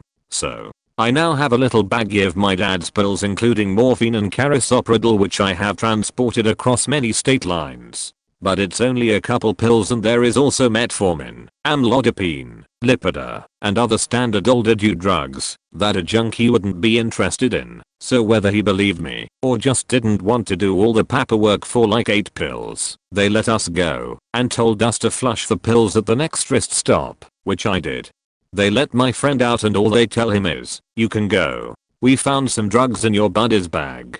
So for a bit he instantly regretted meeting me. He gets in the car and glares at me and just says, "Really?" Thinking they meant cocaine or something. I explained it to him. We laughed it off and are still friends to this day. I've only met 2 of my friends from the internet and they were both wonderful people. I don't regret anything, but I do have something to share. One of my friends, James, he and I met in a chat room when we were 12 or 13. We kept in touch for a long time, and he was such a great friend. He lives in California, and I was a few states away, so I never went out to see him, but my girlfriend moved to his town to go to school. My girlfriend was very on and off again, but when we broke up, we kept in touch. She met up with James and hung out with him. During one of our on phases, I make plans to go out and see her. A week before I go out, James gets really drunk at her place and throws up in her bedroom. She's really mad about it. Anyway, I go and stay with her. Things are super awkward between us. She and I don't really have chemistry anymore. Maybe we never did. And I find out she's been using the personals on Craigslist to hook up with other girls. So we still hang out as I'm staying with her. We go to her lesbian hangout group, and I'm wondering how many people she slept with there. We go home, and I get really drunk. Like I was 18, and never really drank before drunk. I kept losing at beer pong, smoking cigarettes and eating pizza rolls. My girlfriend and I'd go to bed. And about 10 minutes later, I run out of bed and basically destroy her whole apartment with throw up. I threw up on her tarantula. I threw up on her blanket. I threw up around the toilet. Everywhere. I stayed up that night, cleaning up everything and profusely apologizing. She was so mad she didn't even talk to me the next few days I was there, and I hung out with James. He even drove me to the airport. She texted me a few weeks after I got home apologizing for how upset she was, but I said it was probably best that we didn't talk anymore. And I apologized for my behavior too. We still never talk sometimes. Anyway, TLDR, my internet homie, and I double teamed throwing up all over my ex's bedroom. I was part of a close group of friends I met in tribes too, and I was 13. We were all friends well into my early 20s. The leader of the group was living with his parents and came on like with a big sob story about how his parents' house was being foreclosed on. I felt extremely bad for him and offered him my spare bedroom in my apartment. He quickly said yes, and I laid out ground rules that night. 1. I'd pay for his bus ticket, $234, but the expectation was that he'd eventually pay me back. 2. He could live with me rent-free for up to 6 months or he'd have to leave. 3. Chores were a 50/50 expectation. He agreed to all of this. 8 months later, he still hasn't paid me back for the bus ticket. He's quit 3 jobs that I personally found for him. I caught him ordering PC parts on Newegg. He's 2 months behind on rent. Behind my back he was telling our friend group and his parents I was extorting him for money. So his parents were harassing me via text and voicemail constantly, and he denied saying anything to my face. He went behind my back to my parents to beg them for food and tell them I was starving him and tell them how awful I was. So, I sit him down one night and say, we gotta figure this out. It's not working anymore. He denies all of this and says he loves living with me despite all this proof I have. I handed him a piece of paper with all the money he owes me and why he owes me it, and it's close to $2,000 plus. He swears up and down he'll get the money. A week later he disappeared and went home with his parents. The friend group ended up disowning me for how badly I treated him. Edit. Bonus info: he used to admin a 3D sex chat program for BDSM and chicks with corks, and I caught him masturbating 5 feet away from me to it. This is only somewhat relevant because the regret didn't last, but I think it's an important story nonetheless. When I was 15 I responded to a YouTuber on Twitter because he was talking about the book/cartoon The Halloween Tree, but he couldn't remember the name of it. I fucking love that cartoon, so I jumped in with the name and he responded and retweeted me. End of interaction. However, because of this, some kids started following me. They would respond to the art I posted, and we started talking pretty much every day through Twitter DMs. We talked for months and months, going on years. They were from a southern US state, and I live in Canada, so for a while we thought we would just have to be friends on the internet. They ended up saving up money and asked if they could come up for my 18th birthday in August, and of course, I was stoked and beyond nervous. We had talked on the phone, but never video chatted, which was spooky territory. However, we made the plans and they came up for a few days meeting. Was a weird mix of holy shit yes, and god how do you talk to people in real life? But the fact that neither one of us was an axe murderer was just mesmerizing to both of us. We had so much fun that week. 18 is the legal drinking age here, so I got to take them out to bars and shows, and seeing them stoked to drink legally was hilarious on my end. We ended up going out to the mountains on a road trip with a couple of my local pals, and we got into Hood Rich Sheet and broke into the fanciest suite at the fanciest hotel and managed to stay there for an hour before getting yelled at. It was up there sharing the cigar we found on the balcony that they told me how much they liked me, and we kissed. I really tried to make it work. This was one of my best friends and we were so close, but I was really figuring out my sexuality at the time, and it faked me up. It took until the next time they came up, about 8 months, for us to talk it through. I was horrified. I loved them so much, and I didn't want them to hate me. I had figured out I was pretty much just into girls, and when I had to explain this it was like walking across a bed of nails. However, it didn't fuck everything up, because they're cool as hell. Way too cool in fact. I mean, being upset would be completely understandable in the situation, but our friendship was just so fucking great that they were like, obviously I'm bummed, but that won't change your feelings, and I wouldn't give up this friendship for anything. I'm 21 now and they're 22. We've gone to visit each other multiple times and I would do anything for them. We've spent New Year's together the last 2 years and both times it's been so amazing. We still talk at least a couple times a week, and we've started talking about moving to a new city together once we are both done with school. I love them so fucking much. Met a girl on WoW. She was an alcoholic, but I didn't know it yet. Hey, we all have problems and different ways of coping. I had anxiety and depression before that, but the thought of moving to a different state excited me. I was in Vash, she was in me. She came to visit for a week and I went up there for a week. Finally decided to move in. This chick was nuts. She drank constantly. Sloppy drunk. I'm talking to the point that I felt ashamed to have sex with my own girlfriend. I brought her to the beach to meet my friends. She gets plastered. I told her she should probably slow down on drinking for the night. She did not like this. Started acting a fool. She left the restaurant we were in and disappeared. I was worried to the point I almost called authorities. Turns out she was next door banging on the door of a closed restaurant. I finally get her and take her back to the hotel to sleep. Fast forward more, it gets more distant. My anxiety and depression creep back up. I'm away from home and living in a basement with no light in Michigan. Life is terrible lol. She would tell me that the feelings didn't exist and it was all in my head. She couldn't understand how I needed to be on medication then. I don't think she understood she was mostly the problem. This is a girl that would nag me about money to pay the bills when I paid the majority of them and helped pay her 8k credit card debt. Such stops for almost a year. One day I'm sitting there playing WoW and she's on the bed behind me. She texts me that we should just be friends. What the fuck do you mean? I moved 12 hours from home to be here, away from everyone. The next day I packed up all my shit and left. Less than a year after that, she was dating my old best friend, whom I faking introduced to her through WoW. They are now married and have 2 kids. My best friend and I played a game of LoL against them once randomly. I was jungle and he was bot lane. They were a bot lane duo. I told him that if we didn't crush them, I would never speak to him again. OFC, I was joking, but I made it sound serious. I got a gank off on both of them once, so I was happy. We faking crushed them. Afterwards, she sent me a friend request. I was an adult and accepted and was polite. So, one day I go to play a game with them and she's drunk. Big surprise. Starts talking about what she's going to do to her husband when they finish the game, which happens to be my ex-best friend.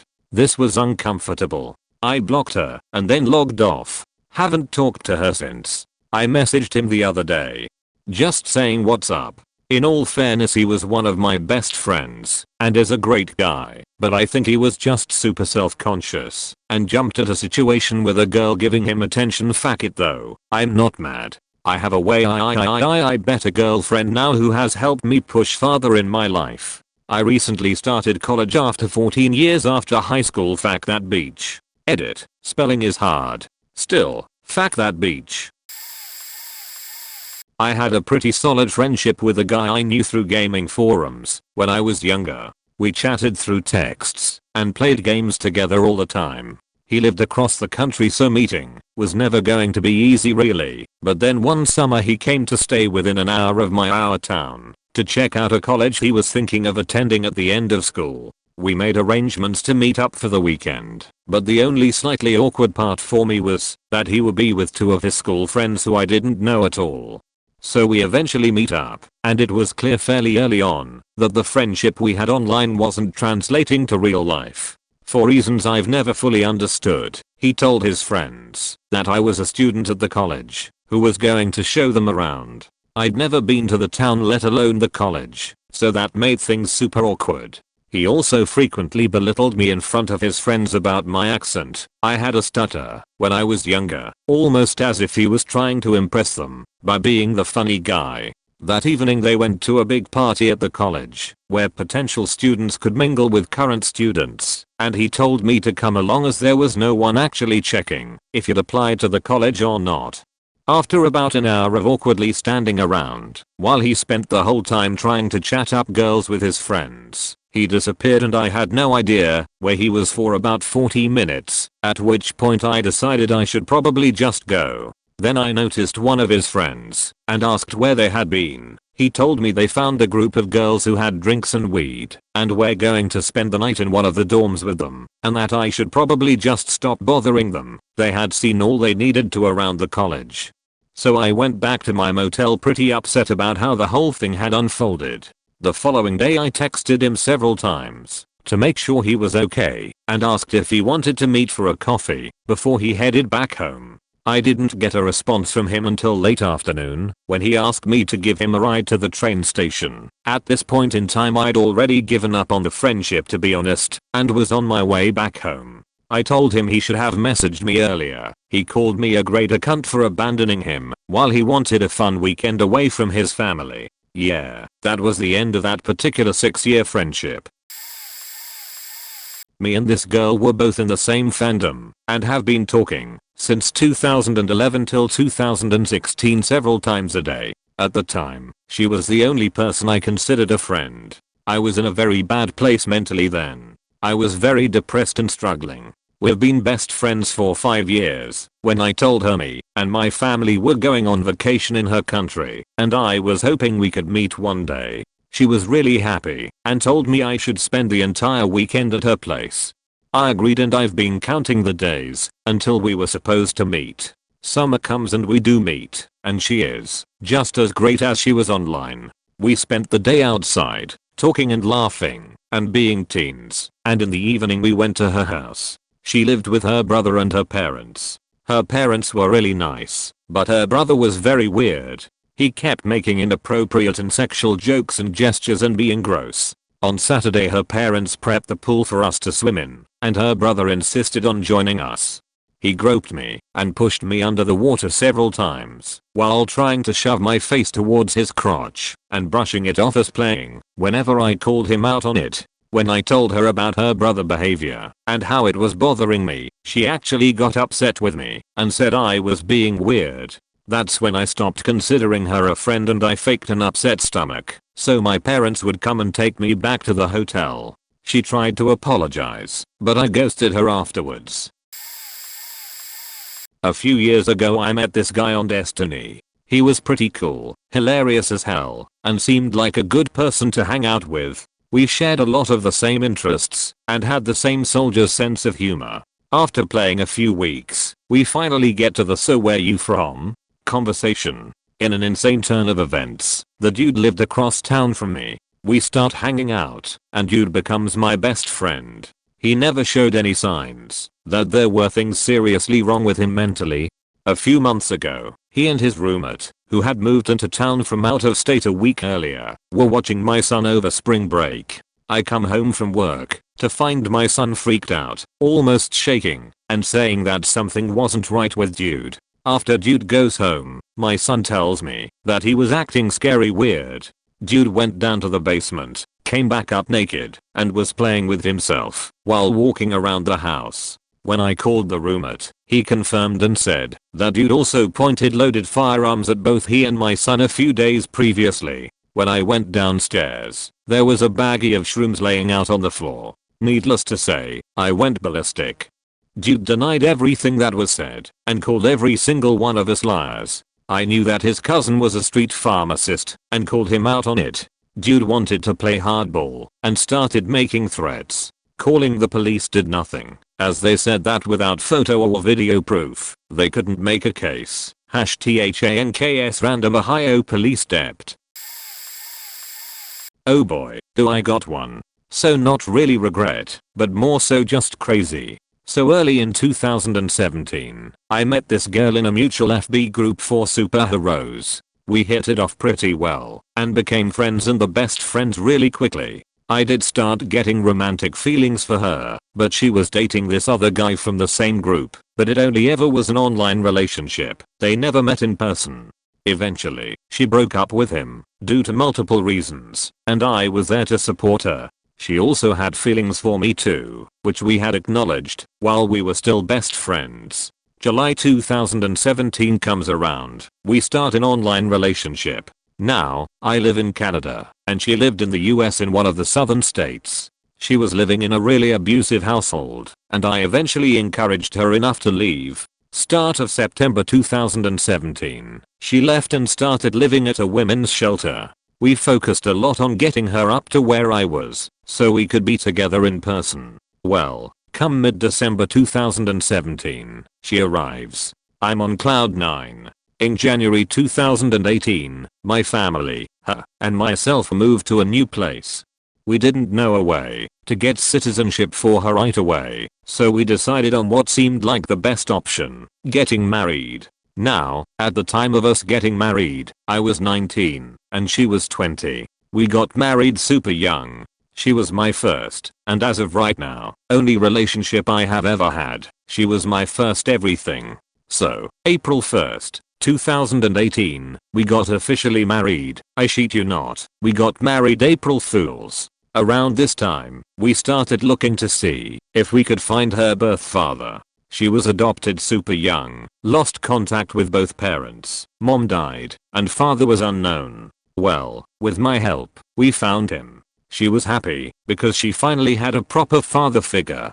And my mom was like a mother she never had. May 2018, we moved to a small town to manage a motel together. We started hating working there little by little, and we had come up with a plan to go down to the States to live with her birth father, his wife, and her kids. One son, two daughters. They were not her birth dad's biological kids FYI. Mid-August, her dad and stepmom drove up here to come get us. Our plan was simple. We try living down south, Alabama to be specific, see how it is there, and see where we liked living better. While in the States I'd work on getting citizenship. The time comes, we get to the border, I'm denied entrance. I got barred from the States, so we turn around to go back into Canada, and she's denied entry into Canada. So we were forced to be separated. She went to live with her father in the States, while I went to live with my mom and brother, and my mom now managed the motel we had been managing previously. After a week of separation, which we had been arguing about money for, she asks for a divorce. I'm crushed. For the next 2 weeks, I work on trying to win her back. I'm desperate. Finally, she started wanting to talk to me again. We are talking over the phone, and it seems like there was hope for us yet. And then she tells me she cheated on me with her stepbrother. Yeah, I was devastated. I become severely depressed and extremely suicidal. The motel was next to a highway. I would think daily about jumping into traffic to kill myself. I'd even sit outside the motel and watch the cars go by, wondering if this one or that one would have enough impact to kill me if I jumped in front of it. I wanted to overdose on my meds. I stopped eating. I stopped sleeping. I didn't do much. My mom took me to see a doctor, and he almost sent me to a psych ward. Thankfully, my mom and brother were the reason I didn't go. If I didn't have their support, I would have been sent there. I was prescribed antipsychotic medication. From then to now a lot has happened. I learned that she had cheated on me before she came up here to Canada, when she was still in the shelter. She broke her promise not to drink alcohol. It was a problem. I'll elaborate if requested. She lied about everything. She never wanted to get married to me. Before we were together in person, before we ever started dating, I said to her, if she comes up here and doesn't like living with us, she is allowed to leave and do what she wants. We wouldn't keep her with us if she didn't want to be. A couple weeks back, she called me to discuss about me getting my stuff back. Between then and the last time we had talked, which was this January, she called me a month back, so it had been a while since we talked. Her cat, who was in my custody, died. Me and my family have no idea why. Thankfully, she had given birth about 2 weeks earlier to 3 healthy beautiful black beans. We call them beans. So as of last we talked, this has all happened. She is dating her stepbrother. Apparently my stuff got stolen by crackheads. Some of it got lost in their move. Some she still has. She blames me for her cat dying and accused me of giving her herpes. Now, I had never had sex before I met her. I was a virgin, and I have only been with one person sexually, her. I never cheated. I've never had anything sexual with anyone but her. In November 2018, I got myself tested for diseases. I came back as clean as a whistle. She said I gave her herpes when she first arrived in Canada. According to her, she had cheated on me twice with 2 different guys. My mom said what she had were ingrown hairs. We managed to get rid of the ingrown hairs without any medical help of any kind. Just tea tree oil, tweezers, and maybe hydrogen peroxide. But according to her, I gave her herpes, and yet somehow, I don't have them myself. So in terms of regret, I regret not grabbing all of my stuff from her stepmom's vehicle when we got separated at the border. I thought it would be best that most of the stuff I had packed stayed with her in Alabama. That way I would have less to take on the plane when I got down there. That is my one regret. So yeah, I gave her a brand new better life. I tried my best to be the best to her and treat her like how she should be treated, like a queen. I always had her back, even when it meant I'd be fighting against my own family. I married young and getting divorced young. Our marriage date being on April Fool's makes it all seem ironic. I helped her, I saved her, I helped her find her real dad. I can't trust a single word she says. She is a big liar, and I doubt I will ever know the real truth about anything from or about her. Like I mentioned, my biggest regret is not taking all of my stuff back with me. She had my entire movie collection, tons of my favorite clothes, UGR cards, and a lot more. I just don't feel like listing it all right now. Most of everything of mine that she had were gifts from family and friends. All of it combined, it probably all costed close to $2,000 if I were to give a very rough estimate. I'm really crushed and devastated about that. I have to start my movie collection from scratch. All of my stuff she had / has all is very sentimental to me and was very valuable to me. That is my regret. It may not have been instantly, but I still regret it nonetheless. I don't know if this is the kind of answer your post was asking for, but hopefully it will do. I didn't intend for this comment to be this long. But hey, if you read my faked up story, here's a smiley face or thumbs up and me wishing you a great day. I hope you all have a very nice day. P.S. She lives in Alabama with her stepbrother boyfriend. It makes sense, considering it's Alabama, if you know what I mean. Never actually met. Here's a story. I met a girl in an online forum. Ended up becoming very close friends and would regularly talk on the phone and text. Unfortunately we live 6 states away from each other. Without a doubt we would have dated, and maybe even more, if we had lived closer. We both admitted that. We even discussed a long distance relationship, but realized it would be tough. Well, about 4 years after we met online, my family decided to vacation in her state and we would just happen to be driving through her hometown. We both immediately made plans to meet up and go on a date the night I'd be in town. I felt like it could have been the night that we kissed and maybe even decided to start a relationship. I saw serious potential with this girl and could even see myself marrying her. Well, the day comes and we arrive in her hometown. Mind you, this has been planned for months in advance. Literally an hour before I'm supposed to meet her, she abruptly changes her plans and doesn't give me any reason as to why. She says that something came up and she has to postpone meetup for a couple hours. Okay, no problem, I can wait. The new time comes for me to leave to meet her and I haven't heard from her. Mind you, I'm in a very large city that I've never been in, and the location we are meeting is about 45 minutes away from my hotel. I wanted to confirm we were still meeting before I left. Never heard from her. I called and texted, nothing. It was very unlike her. She texted me the next day after we had already left town and she gave me a very impersonal apology and wished me a good trip. After that day I didn't hear from her, even after attempting to reach out every so often, until 3 years later she randomly called me to talk. By then I had moved on and was engaged to be married to my now wife. We briefly spoke on the phone and caught up. That was the last time I ever heard from her. That was 4 years ago. We went from best friends / potentially dating to nothing in the span of one night when we were supposed to finally meet in person. I'm still friends with her on FB, but I haven't spoken to her since that last phone call. Edit, grammatical errors and additional details. I've met a lot of players in real life and all were pretty good experiences except one.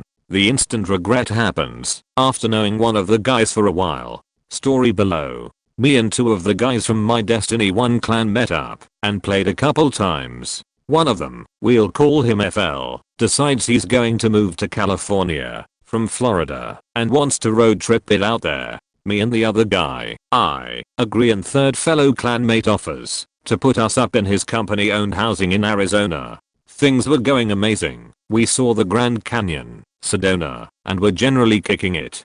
In the midst of this, FL suggested downloading Plenty of Fish and meeting up ladies. I, who had a long-term girlfriend, also downloads it and proceeds to cheat on his girlfriend. He went all the way with another girl. It's even worse, because his girlfriend had some medical issues and they affected their intimacy, and I complained about them as the reason he was cheating. It was the equivalent of a girl cheating, because her guy couldn't get it up regularly after a surgery. I say regularly, because it only caused problems occasionally. After we initially meet, I used to work out with FL and I ran hang out in real life before the trip and saw Ira and his girlfriend together so many times. They were constantly talking about moving in together and being love-a-dove, so it was a big shock when I was so quick to cheat. I stayed quiet and by myself for the rest of the trip and haven't talked to FL or I much since. At the time I was a sophomore and the girl I started talking to was an 8th grader. We lived in the same town and started talking through mutual friends on Instagram. At the time I solely identified myself as a lesbian, now pansexual, and she expressed some interest in me. I was not into her like that, but she wanted to hang, so we went to the Del Taco near my house and then walked around a bit looking at some antique shops. There is a wash also near my house, so we decided to check that out because there is a small trail there that leads to the street I live on. Now we were supposed to walk back to Del Taco so she can be picked up by her mom, but when I pointed out my house she made a beeline for my front door. I was obviously annoyed that she decided to let herself in, but whatever. We go inside and my mom, grandma, and at the time 1-year-old brother was there. Then to my ultimate demise she came up with an ultimate tragic emo backstory and told it my mom and grandma. I learned later that she lied a lot for attention. She had a fun time playing with my brother while I sat at the computer. Later when my mom and grandma were not looking she gave me the grossest kiss on the cheek without asking. Later when we were waiting in the car for my dad to come drop her off at her house she decided to tell me that she told her ex that we were dating to make him jealous. Turns out this ex was 20 something while she was still 14. The next day she texted me this incredibly long-winded message about how I was the love of her life. I turned her down immediately before she started acting super sad and how it was the end of the world. Now for obvious reasons I stopped talking to her. Later I learned that she did this a lot of different people. All of my friends has had a story and dumb situation that involved her falling in love with them. She was a major attention seeker who changed her sexuality and gender almost every day because she thought it made her look cool. She constantly lied about her past and pretended to be depressed. Thank God I stopped talking to her. Met this boy on Omegle. He was a cutie pie and we hit it off right away. For about 2 years we chatted on and off, and when it was on, it was amazing, but it would turn off really quick afterwards. I think it was kind of like an online FWB kind of thing. It was weird, but it worked at the time because there were no strings tied. I could do what I wanted in real life and not worry about it, and he could do the same. I was living recklessly during this time, so I enjoyed the freedom. Eventually we decided to try it out for real. He insisted, and the whole relationship changed.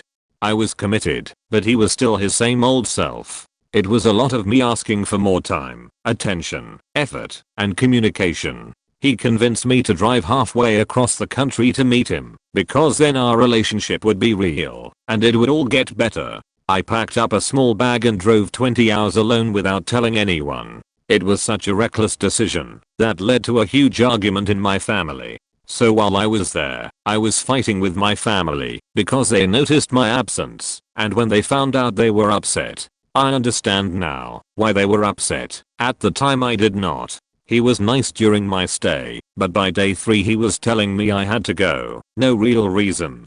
So I cried and left and made my way to my best friend's place that was halfway home. I had never felt so alone and sad. I was heartbroken. I drove 20 hours to be a 3-day booty call and felt like I lost my family over it. He talked to me a few times after my visit, didn't explain anything, just distanced himself. I called him out and he would just say sorry, nothing else. I stopped contacting him because there was no point. On a positive note, that was an amazing car ride to self-reflect on my life and how my decisions put me in such a shit place. Prior to this, I had never spent time self-reflecting. I make better decisions now, at least I think so. Haha. I was dating an online friend once, who lived a state away, so we planned to meet up at a convention between us. This guy was all talk, telling me things that were obviously not true, but I was 16 at the time, and didn't really know better, so I had to drive to get him, go to the convention, take him back to his state, then back home for me. This wasn't the worst part though. At the convention, more of my internet friends were who lived within the state, so we all decided to meet up at my hotel room. My partner was a turbospurg who had never touched a 3D woman in his life, and was more than likely on the spectrum. He tried to get intimate when we were alone, but I was uncomfortable, so I didn't let it go far. Soon enough, my other friends came around, and we had a room party. My female friend jokingly said, "Guys, don't forget about the orgy later," and we all laughed, but my partner took it to the head and started to get excited. It was a long day and me and my friends were still in cosplay, so we decided to get comfy and get undressed. My partner was watching the entire time and touched himself as we got dressed again. He kept asking when the orgy was going to be, and my friends and I didn't know how to break it to the lad, so we kept saying it would be soon. Fast forward a couple weeks, I had returned the guy back to his home, broke it off with him, and didn't think anything of it. Back on the internet side of things, a Discord call went down with another friend group of mine, and my ex-boyfriend was at it. He was claiming that he had crazy hot sex with me and had the orgy of his life while at the con, but my other friends were skeptical and knew it wasn't like me to just screw without thinking. He kept talking all this talk to everyone he called and commented on posts about his experience. TLDR, Spurg goes into the world for the first time, has imaginary sex with me, boasts about it online, gets shot down and blacklisted. Oh, this is a doozy. Knew someone in Warcraft. Played a ton and she painted her boyfriend at the time as an uncouth, hurtful cork. I went full on white knight syndrome. Met her in real life after they broke up. Met the ex too. Turns out he was a bit of a cork, but I kind of wonder to this day how bad he really was. Anyways, I start traveling 8 hours every weekend to date her, Massachusetts to Virginia. Wreck my car from exhaustion one day on the way back and decide to move out there. Immediately after moving out there, problems ensued. She was selfish, incredibly hard to communicate with, had very outsized reactions to criticism. Like if you told her, "Hey, not a big deal," but you left the door open, she'd start to cry and say what a goddamn beach she is. She also would complain to people who weighed 300 pounds that she was really fat. She wasn't. Real crazy shit. So I did what any normal person would do. Married her. We lasted a year. It was pretty terrible. Had to choose to either voice complaints and deal with her meltdowns or bottle it up until it exploded out. I tried really hard to make it work. She also made more than me, but we couldn't discuss finances, so I was putting myself in debt trying to keep up with day-to-day expenses, because we lived like we made double what she made combined. Towards the end it actually got a bit scary. She was bulimic, but claimed she wasn't, even though I kept hearing her puke. And if we had big arguments it would end with her screaming, "You're right, I'm a bitch, I'm a cunt," while she physically slapped her own face. A psychologist friend told me later that she was basically inviting me to physically and emotionally abuse her. Well, turns out karma's not always a bitch. Sometimes she has a hilarious sense of humor. A year in she starts talking to someone else on Warcraft and basically does the same thing she did to her ex. Painted me as a monster and that she was trapped in an abusive marriage. She claimed I was paranoid, but walked up to her more times than she knows and read the flirting on her screen and saw a series of text messages and exchanged pictures. Guy was a bit of a mess himself, passed out drunk on a railway car and apparently lost his leg, but that's another story. My first instinct was to save the marriage, but then I had an epiphany. I wasn't happy at all. Why fight to save something that had been so broken for so long? Moved out and filed for divorce. It really had a happy ending for me though. It seriously forced me to figure out what makes me happy in a relationship. Until then had always sought out a bit of a project in people. In order to feel some self-worth after this relationship, I started to rate myself a bit higher and started looking for people with qualities that I actually like, rather than people I could save. More importantly, I started to realize I deserved a high quality partner. Been with the same person for 7 years now, happily married, and about to have a kid, so my move to Virginia panned out after all. This was back in the early days of AOL chat rooms, long before things like Tinder etc. This was also before digital cameras were a thing and scanners were rare, so if you wanted to know what someone looked like, they would describe themselves or mail you an actual photo. Few people had a scanned picture of themselves to share. This meant often you didn't actually know what someone looked like. I frequented several 18+ chat rooms and became friends with 2 sisters that were often in a few of the same rooms. After a couple of weeks of imming with them, there was clear such talk and both wanted to meet me. I was actually getting the impression this could go real kinky with a 3-way with sisters. They didn't live far away, so we agreed to meet the first time in a public place. I show up at the food court of the shopping mall we agreed on and look around, but I don't see 2 sisters aged 18 and 21 I'm expecting. That's when 2 girls flag me down and ask if I'm Teddy Ruxpin. It turned out they had been lying about their age. They were 13 and 16. I was 22. I confronted them on this, and they said they find older men more interesting, and so they just claim they are older, so they can talk with better people. They then indicated that other than their age the rest of our conversations were very truthful, i.e., they were still DTF together. I noped right out of there. I pointed out to the girls that not only would I go to jail if I did anything with the younger one, 16 is consent in my state, but I wasn't down for being lied to like this, and I can't trust either of them. I turned and left. It was the shortest in-person meetup I ever did. People in this thread be meeting people after knowing them only for 2 to 5 months online.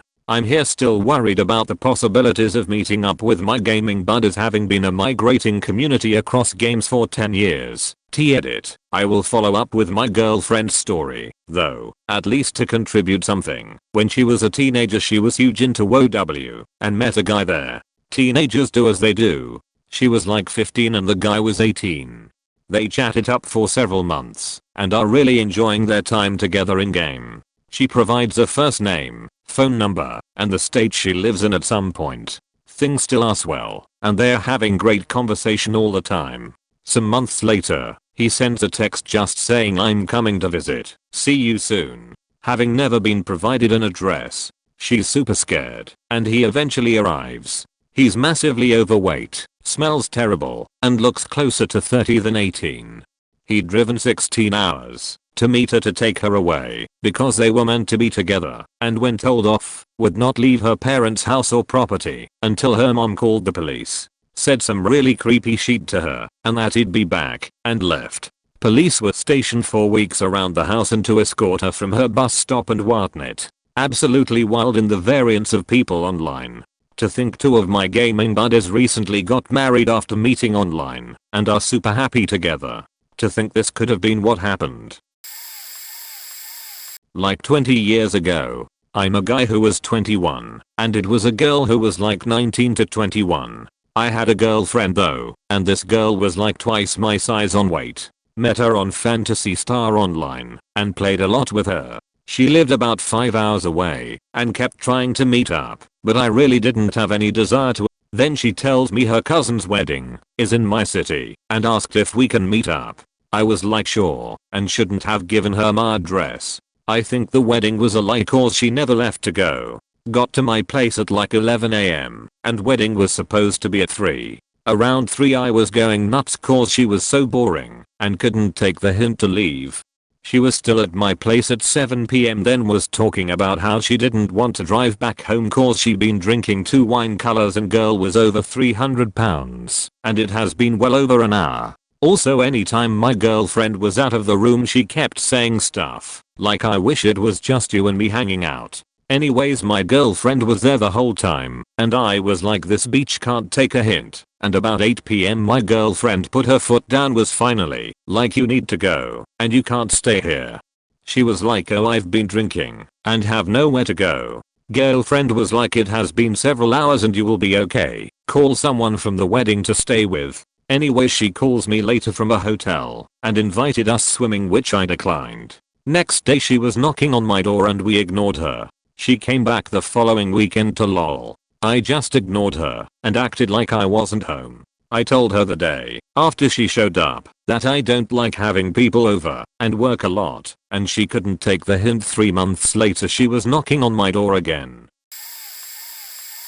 I invited John up from California for New Year's, and because I was a bit nervous, I had a local friend stay with us as well. Upon arriving, he revealed to me that he smoked pot. Previously, I had only known him to take medication for bipolar, which I only learned about 3 days ahead of time. This was before it was legal, by the way. Since my mom was driving us, we stopped at my grandma's house to say hello and wish her a happy new year. John proceeded to point out that my grandma had a decorative wine bottle on her counter and started telling her about how much he drinks. He was underage, about 17, if memory serves. He said this and mentioned the pot in front of my mom, who was quite unhappy about the sort of person my new friend was turning out to be. I had to explain to her in private that he never mentioned any of his illegal hobbies to me when we were talking online, and I wouldn't have invited him over if I had known. If you want to get yourself in trouble, fine, but don't get me involved. But I figured it'd be fine because he wouldn't have access to any of that stuff while at my apartment, and we'd all get along fine. That night, John, Bill, and I were hanging out at my apartment when John asked if I had any snacks. I said yeah, I've got chips, some Hot Pockets. Basic stuff that you might have if you're really poor, struggling to support yourself between jobs, living alone. He was disgusted by my answer and said he meant more like a big meal. Something I might have had if I still lived with my mom, living off a steady paycheck. I told him, sorry dude. You know I don't have a job right now, and I live alone in this tiny studio apartment. I'm not sure why you'd think I could afford something big. I think we ended up being able to get a pizza, though, so there was that at least. Thanks mom. After that, we agreed we wanted to watch a movie. I didn't have very many at the time, so I suggested some of my lifelong favorites that I had brought with me when I moved out. Cats, Phantom of the Opera, Nightmare on Elm Street, and The Last Unicorn. They're nostalgic. Bite me. Bill wasn't in the mood for horror, and John said he hadn't heard of any of the others, so we started with Cats. Almost immediately he said it looked stupid. Well, musicals aren't for everyone, that's fair enough, so we put in The Last Unicorn. About 10 minutes in, he said it looked like shit. We explained, well, it's an old movie, so it's going to look a little different from modern animated films. He insisted no, it looks like crap, the whole thing. Bill and I at that point were annoyed because all John would do was complain, so we shrugged and said watch something else then. He proceeded to watch Puppet Master on his laptop while I text my mom saying the asshole had to go. After much begging, she agreed to take him to the airport first thing in the morning, and I haven't spoken to him since. I never actually met my ex. I started writing on Tumblr, an RP blog, and we started writing together. A few months later we both kept getting in on messages about PPL shipping us together, and finally she said it was a good idea and we should get together. So I said okay. And then it just got progressively worse. She would police my actions online. If I didn't tag her or have a tag for her, she would guilt trip me about not interacting with her enough. She would expect me to send her messages throughout the night explaining what I was doing, and if I wrote with anyone other than her, she would throw a jealous fit because I liked them more. We were in a relationship for a year and a half. She ended up blocking me, unblocking me, back and forth to teach me a lesson, and finally I just blocked her. I tried to work it out with her, tried to get her to go to therapy, etc. It just didn't happen. I left my online community, completely deleted everything to get away from her, and came back 6 months later, used a different name, and she still somehow figured out it was me. She has relentlessly stalked me for 5 years now, still trying to contact my online friends to tell them what a shitty person you are. I've moved on, have been with my boyfriend for 5 years now, and am extremely happy.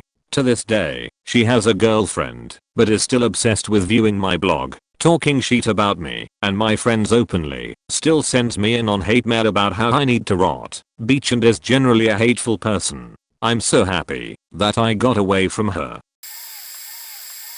Odd story from my end. It's kind of a two-fare since involves two levels of meeting someone I kind of knew in passing and some of his online friends. One weekend in college, before I had a cell phone, and before smartphones were a thing, I got a random phone call in my dorm room phone from the brother of a high school friend. We had competed in some Halo 2 LAN parties, but never spoke directly, saying one of his teammates was sick, and asked if I wanted to go play with his team in a Halo 2 tournament that weekend, and he had a hotel booked and everything.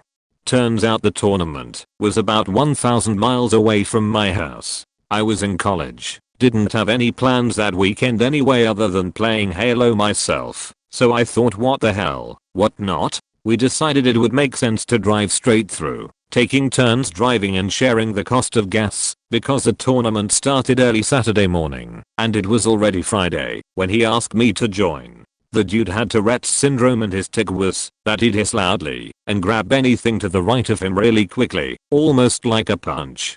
Throughout the entire trip, every few minutes, while he was driving he'd hiss and punch me in the leg. He took the first shift, and before we left town he stopped and bought almost $100 worth of chips and snacks, enough to literally cover the entire backseat and floorboard. So we took turns driving for about 6 to 7 hours with music blaring and the windows down, and it was fine. Then as he was driving we hit Tennessee, and he speed up to 100 plus miles per hour. That wasn't terribly concerning, considering a lot of the cars around us were up there too. However, I noticed everyone around us started to slow down suddenly, not slamming the brakes, but just alert to something in front. Shortly after the road cleared out, and it was basically just us and this one car about a mile ahead. As soon as I saw it, I could instantly tell it was a police car, so I speak up, and I'm like, hey, that's a cop ahead. He turns up the music and speeds up super close to the car and whips around him and pulls in front. Naturally he was pulled over immediately, and after a super pissed off trooper lecture he was given a speeding ticket and we were on our way. He later got upset and said you should have said something if you knew it was a cop. At that point I was pretty upset myself but kept quiet, still excited to be in a Halo tournament. A few more hours into the trip he says he's tired, and I take my shift driving, turn the music off so he can sleep. I drove another 3 hours or so and started to get tired myself, so I pulled over to a rest stop for a short break and we switched spots so I could sleep. When we get back in the car Sol lay to the side, and as I'm about to fall asleep he cranks the music to full blast and leaves it there, despite me asking repeatedly if he'd turn it down. We took that another couple of hours, getting fairly close to our final destination, and he wants to switch again because he's tired. Still exhausted, I agree to drive the rest of the way there and turn the music to a normal level while he sleeps. We finally get to the conference center, where the tournament is being held, after being up the entire night. I got pretty excited, because it was the first day I'd be able to participate in a tournament like that. MLG branding was everywhere, and it felt pretty cool to enter the main hall. When we get into the gaming area he quickly finds his friends, and introduces me to them. I ask how they all met, and it turns out it was the first time any of them have met in person. Mere seconds after learning that, I ask about when our team is scheduled to play. I get some odd looks, and there's some back and forth glances between the guy I was with and these other people. Without getting an answer we start walking around watching other teams play. Everyone chatting about players they recognize, and crazy plays we saw. While walking around a bit I realize that it's just me and one other member of this small group that are still watching games. The rest of them kinda have disappeared into the crowd. So I tell this person with me, whom I'd never met before, that I'd catch up later. I needed to go find the person I was with. At this point I was already pretty convinced I wasn't going to get to play in this tournament. Neither of us had cell phones back then, so we couldn't call or text at all. I walked around looking for him, and I was getting pretty angry. I found one of the people he was talking to before, and asked where he was. They didn't know. For about 10 hours I walked the halls looking around for him between watching various Halo 2 and Super Smash Bros. Matches. When the day ended and everyone started leaving the building, I started to worry a bit about where I would stay that evening, since I couldn't find the person that I came with and had no information about the hotel at all, assuming he ever had a reservation to begin with. As they start to lock up the conference center, I noticed one of the people I had met earlier in the day that was supposedly one of his friends. I run over to him and explain the situation. It turns out this kid was like 14 years old and was there with his family. They were nice enough to let me crash on the floor of their hotel room that night. So I ended up sleeping in some random hotel room of people that this person claimed he was good friends with. The next day, I found a payphone and called home. My parents were able to coordinate a flight for me to get home. They got in touch with some family friends that lived in the area and they gave me a ride from the hotel lobby to the airport. Never actually found out what happened to the dude I drove down with. He vanished shortly after we got there, and I never saw him again. It's been about 15 years now, and we haven't spoken, and I'm still pretty bummed that I never got to play in that tournament. I also secretly hope he freaked the F out after realizing he'd have to drive alone and pay for his own gas to get home. I made the mistake of playing WoW with my brother-in-law's raiding guild. I'm still beside myself when I think about these people. For starters, the horrendously anti-drug guild leader was a drug addict and biggest hypocrite I've ever met. He allegedly used sexual favors as an all-access pass to raid slots and T-bank access. He was a monster and I tried to figure out how he did it, since we never very good. We met at a barbecue and my Bill was bragging about how cool his friends are. My wife and I had already had very weird feelings about 2 or 3 of them. Turns out one of them brought a gun to the barbecue just in case. Just in case. What I'll never know. He later stole someone's girlfriend and got in a fight with a cop, and a few months later he ended up catching gun, drug, assault and EV charges. One of them stole a cop car, and the other guy we were weirded out about got caught up with assault against an officer and drug charges. One of the 3 had already had a DUI. I really don't care to remember which one. Bill's girlfriend was a gem. She was like a little sister to the Grams. I often wonder if she caught her HPV from him. Apparently it was a common enough thing to happen. She cheated on my Bill with GL when they were on a break. Bill and her got back together when GL revoked her raid slots and bank access because she wouldn't continue to sleep with him, but still continued to refer to her in a little sister capacity. They weren't very far apart in age. She ended up with the first guy who brought a gun to the BBQ, ended up having a kid, a few domestic violence charges and gun charges, and now he's in jail and she's a single mom who visits him in jail.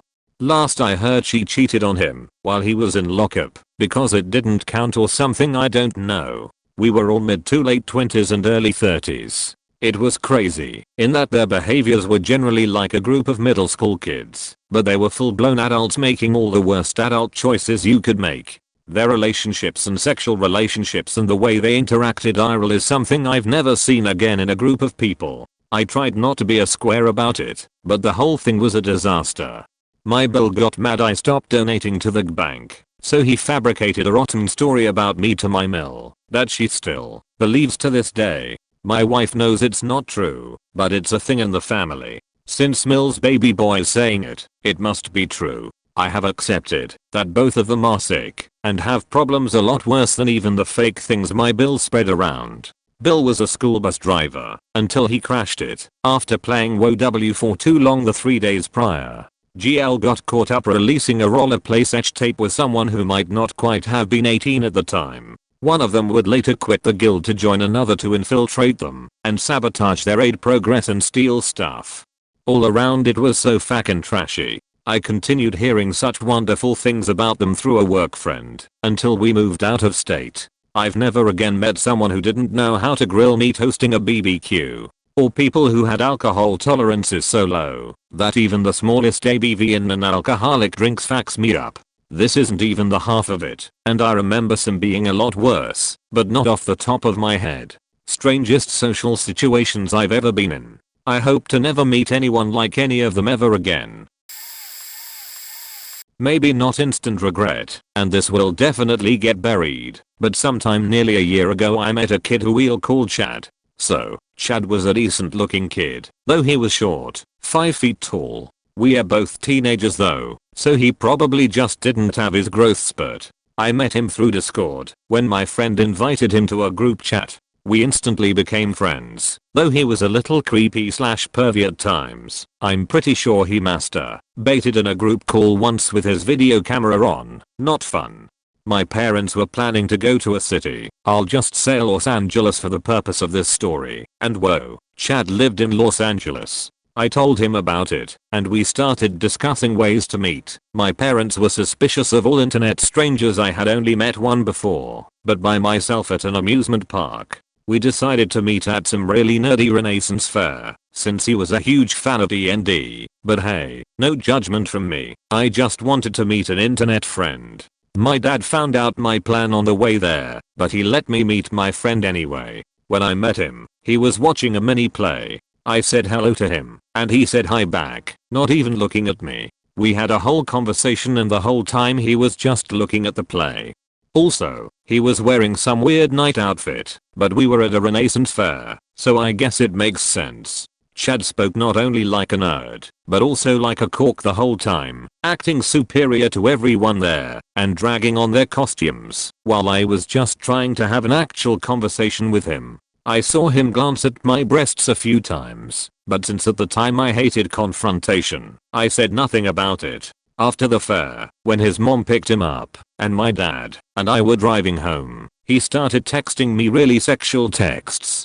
First he said I was flatter than he expected, then he started to talk about what he would done to me if we had been alone, talking about how I'd be his centimeter dumpster, and how, even if I was begging for him to stop, he wouldn't stop. And I was telling him to stop, that I was stressed out, and that this wasn't helping me, but he didn't. So basically, he was talking about how he'd rap me. Nice. I nearly started crying, and I blocked his number, avoiding talking to him at all costs. My friends asked how it went, and I never told them. I hate this dude with a passion now. I guess in a way I deserve that, since I'd only known this dude for 2/3 months at the time. TLDR, met a nerdy Chad at a fair. He later told me I'm flat, and fantasized about rapping me. Met a guy through a bunch of mutual friends on Twitter. He had come down to visit me, and we only kinda hit it off. He was really into me, so I decided to give it another chance, and we met up again. This time, it went really well, and he eventually moved in with me during my time at university. After he got comfortable, he stopped paying me for rent, couldn't keep a job, because he didn't wake up to his alarm, and the red flags started. I'll let it go though, because I really liked him, and he moved so far for me. We moved into another apartment together. He started emotionally and physically abusing me, controlling what I wore, and who I hung out with. When I tried to leave the house, he would overpower me, and grab me, and hold me down. I was absolutely broke, because he only gave me about 1/6 of what was owed for rent each month, and I was trapped in a lease with him. I looked forward to work and school because those were times I could get away from him. Finally the end of the lease came about, and I got an internship back in my hometown which absolutely saved my ass, and I told him we needed to take a break. He moved back home, but not without leaving me with a $500 power bill.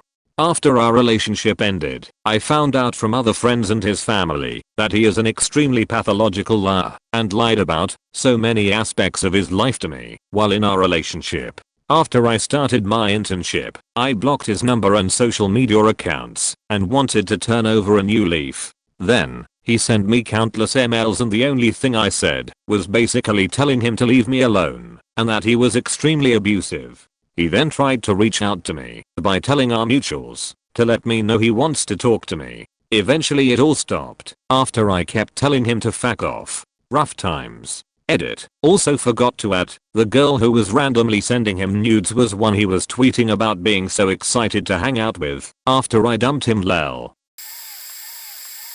Didn't as such meet that person, but did out them as a catfish. Played a popular online mobile game for around 4 years. Met some amazing people along the way. One guy I did actually meet came over to the UK for a wedding from China. We were friends for around 3 years and we used to follow the same football team. So when we met up, I took him to watch a football match of our team. Happy days.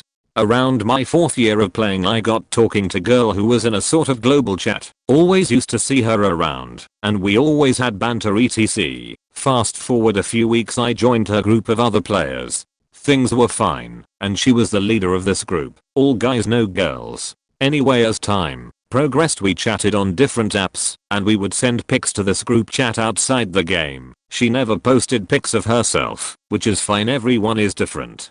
Different guys were joining this group over time and there was always kickoffs or some sort. Eventually we started messaging privately, and I would send her pics of what I was up to day etc. Never anything back. She did one day send me a pic. That's where I started to wonder, is she who she says she is? The picture she sent looked nothing like the person in her profile pic on our group chat. That's when I started asking around the guys in the group I was close to see if they had ever received any pics or anything. Turns out she had been sexting 3 guys in the group at the same time. One guy had even driven 500 miles to meet her, and she never showed.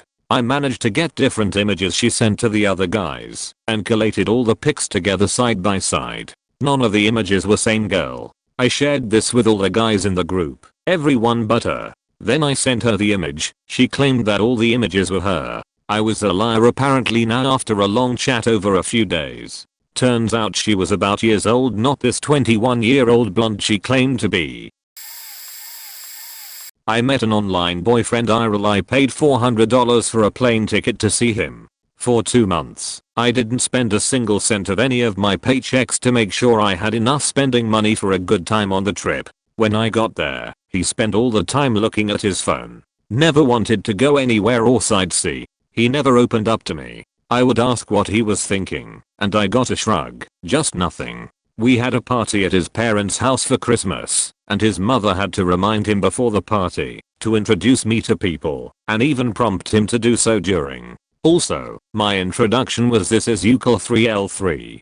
He alao didn't once pay for anything of mine. I'm not saying that, as my date, he was required to, but I did already spend $400 plus other fees just to go see him. He never offered, and whenever I asked, do you wanna pay together? His answer was always no, I can pay for myself. For the entire 2 weeks I was with him, I paid for all of my own food and gifts. He also refused to try new foods or experiences. We went to a popular tourist spot with lots of international food. He refused to try any of it. A lot of times, I ended up eating myself while he sat and watched me eat, played on his phone. This especially hurt when I went to a restaurant I was very excited about and he ordered nothing but a drink that I ended up paying for. Overall, he left me feeling ignored and unwelcome. He didn't seem to care about me. He played on his phone, refused to try new things, and generally just didn't seem to care. It really hurt the entire time I was there. I cried a lot that trip. I broke up with him there, and my parents flew me home early because I would cry every time I called and told them how miserable I was. Luckily, I could tell the trip was going south, so I made sure to take most pictures without him. So I have pictures from the trip that I still like without seeing him there to remind me of all the shit I went through while there. I got onto Sparks Live when it first launched and played Ghost Recon pretty hardcore, where I ended up making some close friends to this day. I live in Illinois, they lived in Ohio, and we were all 18 to 21 years old when I was invited by them to go hang out and attend a couple parties. I'm not a city person. I've lived in the burbs of Chicago most of my life and prefer the setting. Well, they lived in the sticks, like the sticks, which is fine. The overall trip was pretty fun, and again no issues with my friends from online, but the parties they had me attend were not really my style. They consisted of a bunch of aggressive people getting smashed, listening to death metal, and beating the shit out of each other. As long as you were in the pit that kept redefining itself throughout the night. The first kinda not cool thing that happened that night that I witnessed was when someone just spiked an empty glass fifth onto the basement floor right in the middle of this pit, where seconds later I witnessed another inebriated and barefoot party goer immediately stomp through it. Stomping is what you do in these kind of situations, I guess. I don't know who that guy was, and after seeing one of his relatively sober friends load him into their car to presumably take him to the hospital, I never saw him again. On to the second less than spectacular event of the night that I didn't even know the aftermath of until the next day. So again, this is in the sticks, so it's understandable that one of their favorite pastimes is mudding. The owner of the property where we were at, who I actually hit it off with as he was a cool dude, and two other guys hopped into his truck at like 11 PM to go tear up some ground. They were obviously drunk, but I was also irresponsible, so did not say anything, and besides, they weren't going on any public roads apparently. Didn't see those three guys for the rest of the night, and at the time never noticed. Around midday the next day, my local friends gets a text message that during the night's mudding event, the truck had gotten stuck in such a manner that the tailpipe was blocked and backfeeding exhaust into the cab. This killed all three of them. To this day I do not understand how this happened, as it was a lifted vehicle, and while I can see the tailpipe getting blocked and backfeeding, I cannot understand how they did not exit through the windows. Anyways, it was sad for sure, if only because it was such a senseless loss of life. But the one thing that came out of that for me personally is I'm very vocal about not letting those I know are faked up getting behind the wheel, as the only thing that makes any sense to me is the three of them were so trashed they didn't realize they were dying and just inhaled the exhaust until passing out. So yay, not necessarily a negative experience because of said friends, and again they are all well developed people I still keep in touch with on social media, but an interesting story nonetheless. This is gonna be a long one, be warned. During my college days I used to go on roleplay forums. Basically think D&D but all in written form. Everyone takes a turn to post their answers. There's a minimum word count required, and it's a bit like a collective novel / world building efforts. It's really fun, if not a bit nerdy. I live in Quebec and mostly RP in French, so a lot of the friends I made through these forums are French speaking Europeans. One of those friends, let's call him Virgil, was from the Bordeaux region of France. I was real close to him and his girlfriend as we had been role-playing online together for years. Now Virgil had just finished his last semester in his field of studies, and to get his diploma he had to do some internship.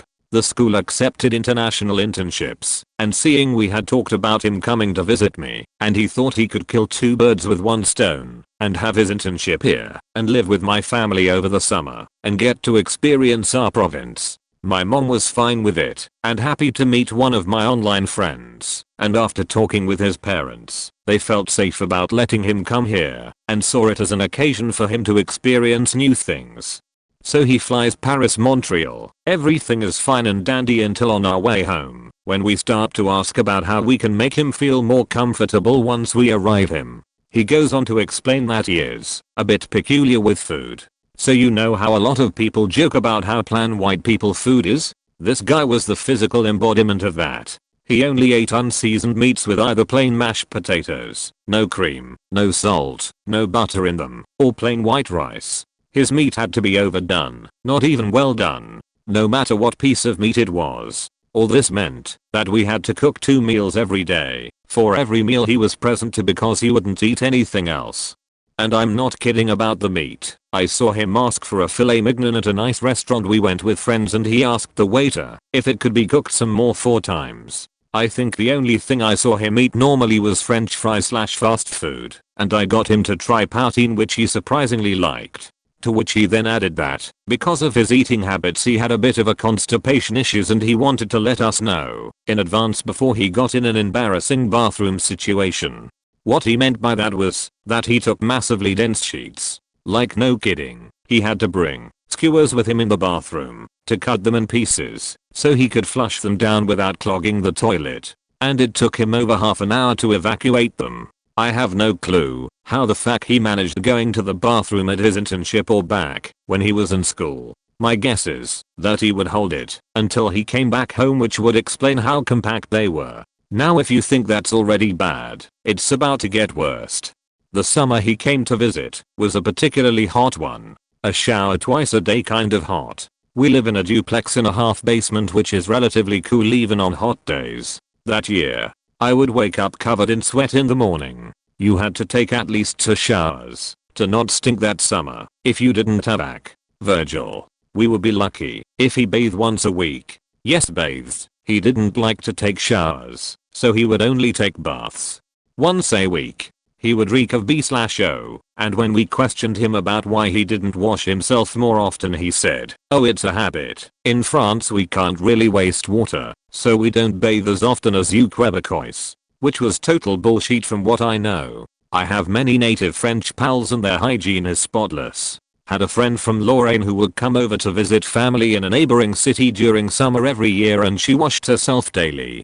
Virgil was just an unhygienic slob who thought he could pull one on us. Also, considering that he came here to experience a different culture and see new things, he was constantly on his laptop. Like, as soon as he was awake, until he went to sleep, when he wasn't at his internship levels of glued to his screen. Trying to take him to explore the city was like pulling teeth. Now I got why his parents hoped it would broaden his horizons. The guy did nothing but RP and play games. Thank God we had an unlimited internet plan.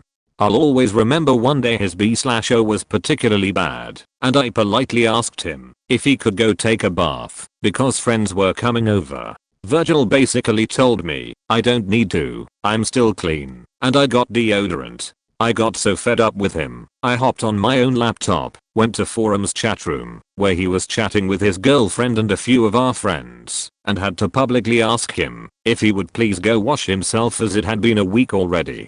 People in the chat room were rightfully going, "What the fuck," and feeling disgusted. To which he threw a tantrum, both girl and in chat, took his laptop, and faking locked himself in the only bathroom of the house where our cat's litter box was. I had to ask his girlfriend to help me convince him to first get out, then to please wash himself, and finally promise to not do that anymore, because he's not the only one who needs the bathroom, and that if the cat did any accidents because he tried to pull something like this again, he would be the one to clean it. I still had to apologize to buy some peace in the house. But let me see, we were glad to see him leave back to France. He never spoke to me again after his visit and pretty much disappeared online. I still talk to his girlfriend and they are getting married from the last news of him she gave me. I have no idea how she put up with him. Edits. Fixed a few typo. Novella time. Was chatting with a woman online for about a year. She was hot, tatted up, dark skin. We eventually started texting, then calling one another. We'd talk for hours on the phone. One night she calls me, absolutely bawling, telling me about how bad the last few days have been, and she wanted to come see me to get away for a while. I said no, but she kept crying and literally begged me. I caved. My mistake. She shows up at my work. We'd discussed where I worked before, 2 days early. Brings in flowers and hands them out to my co-workers. Was much larger and older than she was in any of the pictures we traded. Still, we go out that night. I paid for everything. Then we go home. I show her my spare room, with a bed, its own bathroom ECT. She sleeps with me. Just as I'm falling asleep, she gets frisky. Yep, it happened. The next day I have to leave for work. She's out cold, even after I tried to wake her up. So I let her sleep, left her a note and headed off to my job. Just as I get off work she calls me freaking out, because she was going to come surprise me but got lost. There's literally one road into my little town. So I find her on my way home. We go back to my place. I jump in the shower. When I get done, she's already poured me a drink. Cool. So we drink, bees, and every time I finish my drink, she pours us both another. At this point, I'm far more drunk and tired than I should have been, but I just chalked it up to how busy work was. She jumps on me again. Yep, it happened again. The next day I wake up at about 2 PM, very late. It's my first day off. We have all sorts of plans for the next couple of days, while I have actual free time. This was the day she was supposed to arrive. She's gone, her car is gone, and so is most of my stuff. Tools, stereo equipment, speakers, amplifiers, food, plants, all the way down to stealing my toilet paper. I called her out on it, and she tried to accuse me of stealing her stuff. I called the police, they did nothing. I went to the doctor, blood and urine analysis, 6 different drugs in my system besides the alcohol. When the doctor called me, she said that they were in such massive doses that she was amazed that it didn't kill me. Sent my tuck screams to the police. To add on to the theft charges, the officer told me that it should be an attempted murder charge. Nope, still did nothing. There's a bit more, but this is already long enough. I never met him in RL, but we started to talk through an MMO as guild members, which that led to us playing more games, met his friends and all. Everything seemed normal. We started to develop feelings for each other and decided to date, and my god, that was the worst decision I have ever made in my life. For more than a year, I had to endure his screams and yells after answering 50+ missed spammed phone calls every day. Because of something I apparently did, mind you, I stopped contacting all my friends and had no one to talk to, so he could be happy, because he wanted all my attention towards him. When arguments and fights came up, he always seemed to convince me it was my fault. I was the one that always had to apologize. As I continued through the relationship, it turned out that his mom was always neglecting him, leaving him at home all day, her being addicted to gambling, his dad, non-existent, dropped out of high school cause he was bullied by his friends. I stayed in the relationship because I loved him and I believed I could change his life for the better, so I managed to bring him back to school and I gave him my attention like he wanted and always said. Sorry to all the many fights and arguments we had in a single day. A lot of days were rough for me, leading me telling him I wanted to break up, but he would never let me, and once threatened me he would kill himself and that it will be all my fault. And so I left him and blocked all contact info after a fight we had over a damp body pillow that he did not want me to get at all because he would get jealous. Today I'm constantly going to the gym trying to lose all the weight that I had gained and taking medication for my amenorrhea due to the stress that I was constantly in. I have met quite a few of my online friends. Usually, it has been fine, but I have also regretted it a few times. Met with my best online friend from my early youth after we both moved to the capital to study. She was hanging out with a friend and we was going to meet before going to a party with some of their friends. It was sweet to meet her, but she was more interested in flirting with the older guys she was studying with. Met with a cam girl I had been talking and being close with for about half a year. She wouldn't meet until the day before I was leaving, and we could meet for maximum 2 hours as she was so busy. Met with the guys from a group chat I had been in for about 4 years. They were already a tight-knit group outside of the chat, while I only knew them from the chat, so it felt like I was meeting strangers I knew everything about who also knew everything about me. Very weird experience. Met a girl I had been gaming with online for half a year. For some reason, her on and off, at that time ex-boyfriend for about a year, was accidentally visiting at the same time I was visiting the city. I got to know a girl who lived not so far, 3 hours by bus, from me, who played SSBM, my favorite game at the time. Decided I would go visit her for a weekend. She had made plans for us to have sex, and preferably me staying until Sunday, instead of just Saturday. I just wanted to play SSBM, as I was not at all interested in this girl romantically or sexually. So, a couple years ago Riot announced that the League of Legends North American Summer Finals would be hosted in Toronto, Canada. I live in Florida, but I happen to have some friends that I met in Louisville, Kentucky that live in Toronto. Airplane tickets are only $300 round trip, and one of my online friends who I play League of Legends with, Maya, lives 45 minutes outside of Toronto as well, so I decide that I'm gonna go. My roommate and I have been playing League with Maya and others for a good 3 years, so I feel like I know this person pretty well, as much as you can get to know someone online anyways. So I'll let Maya know that my girlfriend and I are going to the NA finals in Toronto and invite her to join us.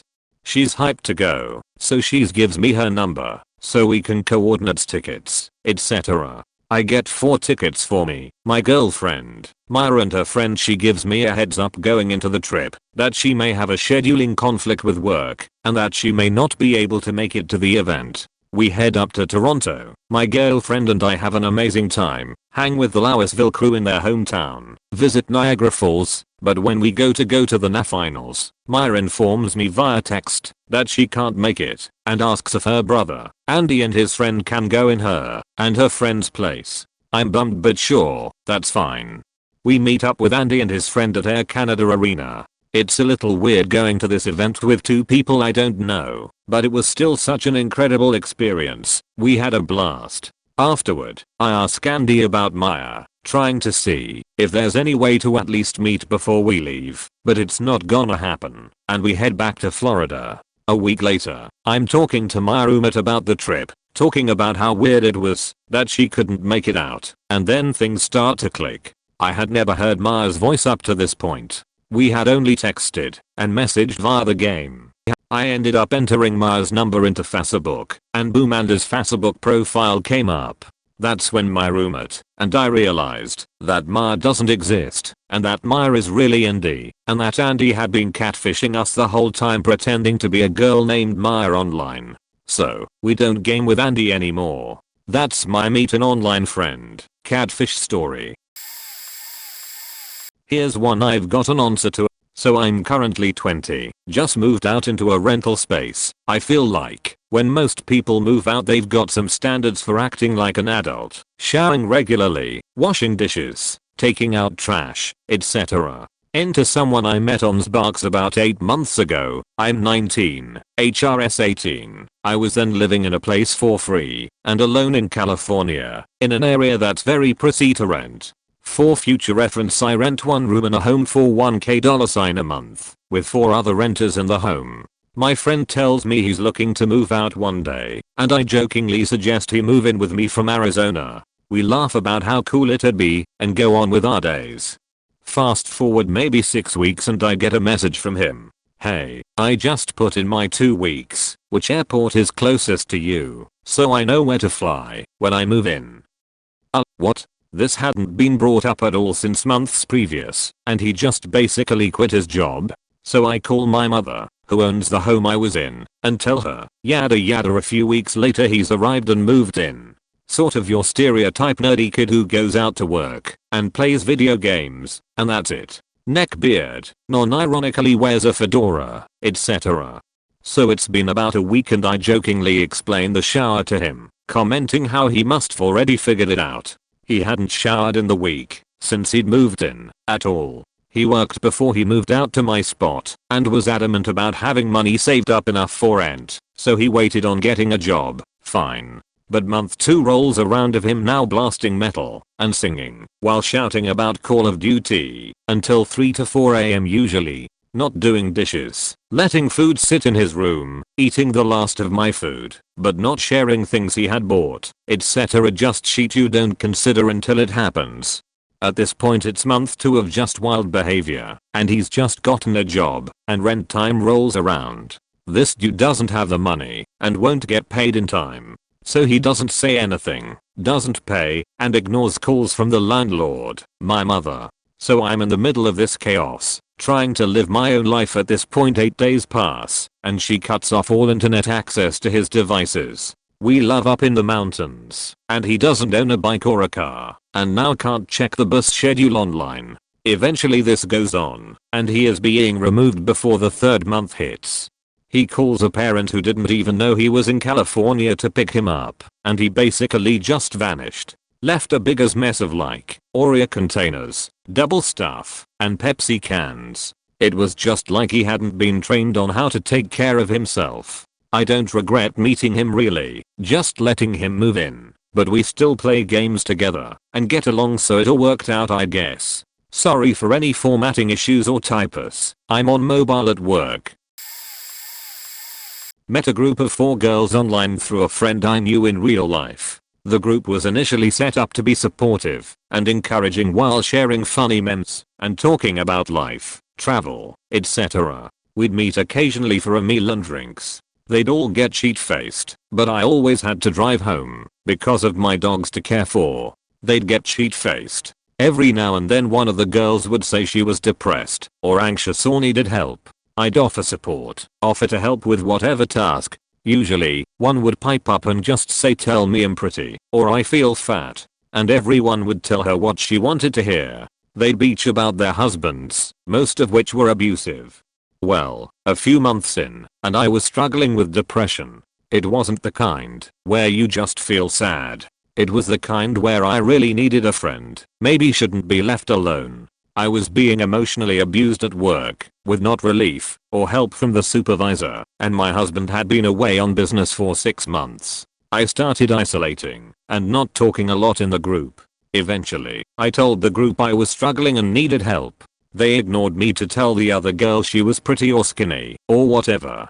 I called them out on it, and they said I was being mean. I left the group and haven't talked to them in a year, until last night. 3 of them were at an event I went to. One I talked to a few times, the second one I talked to only once, then she avoided me, and the third one avoided me entirely. It was weird. I didn't and don't have time to deal with people that won't help/support me despite me opening my home to you after a domestic issue with your spouse, for watching your dogs for free when your dog sitter quits, or driving you to appointments, baking you cupcakes for an event, helping with your sick/dying pets. I never asked for anything but the one time, and I was attacked for it. I used to spend a lot of time when I was younger talking to people on this old website that shut down called Stickum. Made some cool friends, but one girl I met I got especially close with. Fast forward a year or two later, and we are basically dating long distance. Skype every day, fall asleep together on it at night, etc. Then I went to a trade school, Job Corps, for 9 months, and had a lot less time to talk. They were kinda strict too, so it was hard to talk a lot. There started being some red flags. We started fighting. She was upset things weren't the way they used to be. I think we even stopped talking for a few months. Anyway, right before I graduated my grandfather passed, so after I did graduate I planned on flying up to New York to take care of my grandmother and their property. They had a lot, and it was way too much for her, especially in the fall. But the girl and I had started talking again, and I decided to fly out to Oregon for a week before New York to finally meet her and hope things would be good again. Things were actually really good for the most part, but then it came time to say goodbye and fly to New York. It wasn't but a couple hours after I landed, while I was trying to catch up with my aunt I hadn't seen in years, that I started getting the crazy texts about how I'm ignoring her, and not talking to her, and not responding, and I'm hurting her and all this stuff. Meanwhile I'm just like, what the fuck, we just spent a week together, and I just left you. I'm busy now catching up with family. Things didn't last a lot longer. Anyway, she moved to Florida and got pregnant by some weird looking guy much older than her, and I later saw her in a short film about a young girl who gets hypnotized and sucks the psychiatrist's cork. If anyone else has seen that one, guess that explains how she got pregnant. Anyway, I'm reading some weird stuff on here from other people, so mine's kinda mild, but that's my experience with meeting someone from online. So actually I'm really glad I met my online best friend a couple months ago. For context, we both share the same birthday literally down to the hour, and have very similar tastes in music, movies, games, and a of other stuff. We even look a bit alike too. We gamed on Xbox for years and still game on a regular basis on PC together. Cut to a few months ago, the bromance has been going on online for about 11 to 12 years now, and we each had the opportunity to head to EDC in Las Vegas. This was also especially cool considering we both recently turned 21. Long story short, I met my best bud in person at the airport with one of his friends who was also there with his girlfriend. All of us had gamed and chatted online with each other before this, but nevertheless the experience of meeting in person and feeling like you've all been friends hanging out for years was awesome. It totally skipped that awkward new friend period and everyone was able to have a ton of fun together. After 4 straight days of partying together, we all bid our farewells at the airport once more, and away we went. We all also bought tickets for next year about a day later lol. So I shall see you again, my bud. In short, my story is cool, but I'd never had gone and literally flown halfway across the country if I didn't know these people for years, and 2, tech like Skype video calls didn't exist, so that I at least knew well in advance that who I was talking to all those years really was who they said they were. The internet is cool and really can help make lasting friendships, but as always be careful. I met an online friend that put me and another friend through hell. We discovered we were going to the same convention, like an anime plus Comic Con, and decided to meet up. They were basically way more into the friendship than I was from day one, and I didn't know how to voice my desire for a more chill friendship without coming off as having a problem with them. They took our meeting as confirmation that we were the best and closest of friends. They felt close enough to me to divulge everything about and involve me in their debilitating mental illness, taking me along for some less than fun times involving manipulation, lies, vaguing me online, breaking any boundaries I tried to set forth, and making sure I never forgot about their fear of abandonment. Couldn't leave because then I would be proving them right?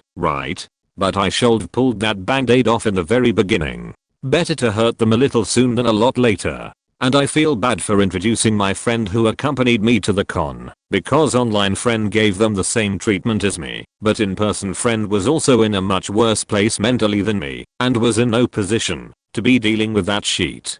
For the record, I have met other people with the same mental illness as this person. Hell, I've met many people with all manner of disorders, and I can tell you that they have nothing to do with the disposition of a person. This person I met online was not a sheet bag because of their mental illness. They were just a sheet bag who happened to have a mental illness and use that as an excuse to never grow or learn from their poor behavior. Edit. Wording. Girl I'd chat with online who I had mutual confirmed friends. We talked regularly for maybe 4 years, always friendly and never sexual. Just conversation and life advice kind of stuff. Communication fell off for about 8 months. But it was cool. I decided to drop out of college and move to New York City around age 19. My best friend was here, but he was all I had. I messaged the girl and we started chatting again, like we'd never skipped a beat. She told me how she hated the area we grew up in and wanted to try something new, and I said, well, just move to New York. If I can figure it out, then you can.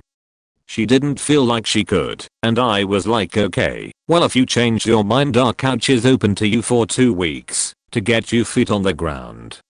About 2 months later I get a reply that she's in New York City and would like to meet up. Of course I'm like, hell yeah. I go to where she's staying and finally meet, and it's super weird. Her and a few other smoking hot girls and one guy. She offers me ecstasy and I take it, since that wasn't too unusual, but the vibe was off.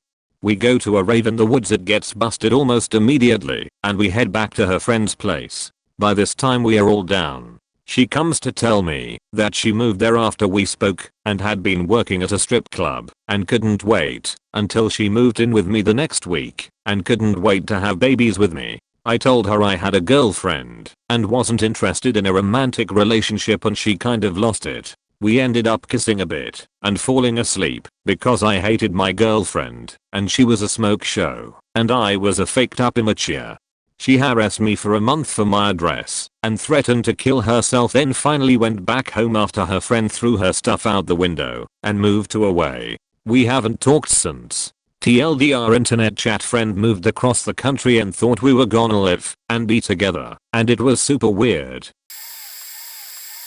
I was much more closely into the Rooster Teeth / Achievement Hunter fandoms when I was 14, now turning 21. My parents don't know about this event, and I'm glad they don't, because 14-year-old me was DUMB. Made a few friends who I still talk to now. One boy I met seemed very nice, and we got on fine. He made these little paper puppets on lollipop sticks that he really enjoyed, and he'd always tell me about them. They got featured in one of our videos, and he was ecstatic. This was my first yellow warning. He started saying he was famous because of this now, and that one of the ladies of RT would reply to his tweets somewhat regularly. He and I added each other on WhatsApp and would message and all that. He started saying how he thought I was attractive and complimenting me, all that stuff. This eventually escalated to a bit more obsessive behavior in which his fame demanded that he saw boobs. Back then I was terrible with pressure and did send some pictures, and of course that only made it worse as he started expecting them on a daily basis. I then found some other girls that were mutual friends and in the fandom, and he'd also been asking all of them. We made a group WhatsApp and all blocked him and made sure we knew what on earth he was. He was either 11 or 12, mind you, at the time. I then saw several tweets to one of the RT ladies He saw her as his mum, almost, and that was another yellow warning I ignored, asking for sympathy and why everyone hated him. She didn't really know who this kid was, and in some words or another said to go away and not everyone's gonna like you. She was busy living her life and maybe he should stop tweeting her all the time. This was satisfying enough to see him struggling for the response he wanted for validation of his amazingness and fame, and was getting nothing. Never heard from him again, or the other girls, but I'm hoping they're all doing well now too. Met her and she seemed pretty nice, if rather eccentric. I'm something of a card myself, so I just brushed it off at the time. She found out I was pretty good at giving out advice, and started getting more and more dependent on me to help her suss out her relationships and so on. At first, she started displaying envy of this skill. She'd be petty when I offered an opinion, only to beg for my take again later and apologize. Rinse and repeat. Like other people who done similarly, she tried to minimize the role my own friends played in my life, to make herself seem important by comparison. This then turned into a full-blown obsession. She had a habit of projecting whatever she was feeling onto everyone else. So she'd accuse other girls of jealousy, warn me that women would try to take advantage of me sexually, and, at the end, accuse me of lying to her, talking about her behind her back, and sabotaging her other relationships, etc. Needless to say, I found out she was doing all this herself. I felt sorry for her, and I'm apparently patient to a fault, so I turned the other cheek, and went on under the impression it would pass, and my presence was helping her. It came to a head when she decided to drop the act and just ask me to take the opportunity to explore our mutual love together. She even said I should take this chance to have some fun before I went bald like my dad, who had passed away only a few months prior and presumably became unattractive. I backed the hell out then, trying to give her enough room to bug off with grace. She didn't appreciate it. Accused me of being a parasite that poked at her mental health for my own entertainment, and then, reportedly, told people I'm close to that I was the one who came on to her. There's a variation of this story where I took advantage of a friend of hers too. Said friend is actually similarly tired of her shit and since blocked her. I did the same. Good riddance. When I was 12 or so, 24F now, I discovered fandom in the internet and started writing fanfics. Met another girl in the fandom who also wrote fanfics and became really good friends, even though she was like 4 to 5 years older than me. In retrospect it was a little strange because of the age difference. When I was 16 I wouldn't have dreamt of becoming friends with a 12-year-old, but whatever, to each their own.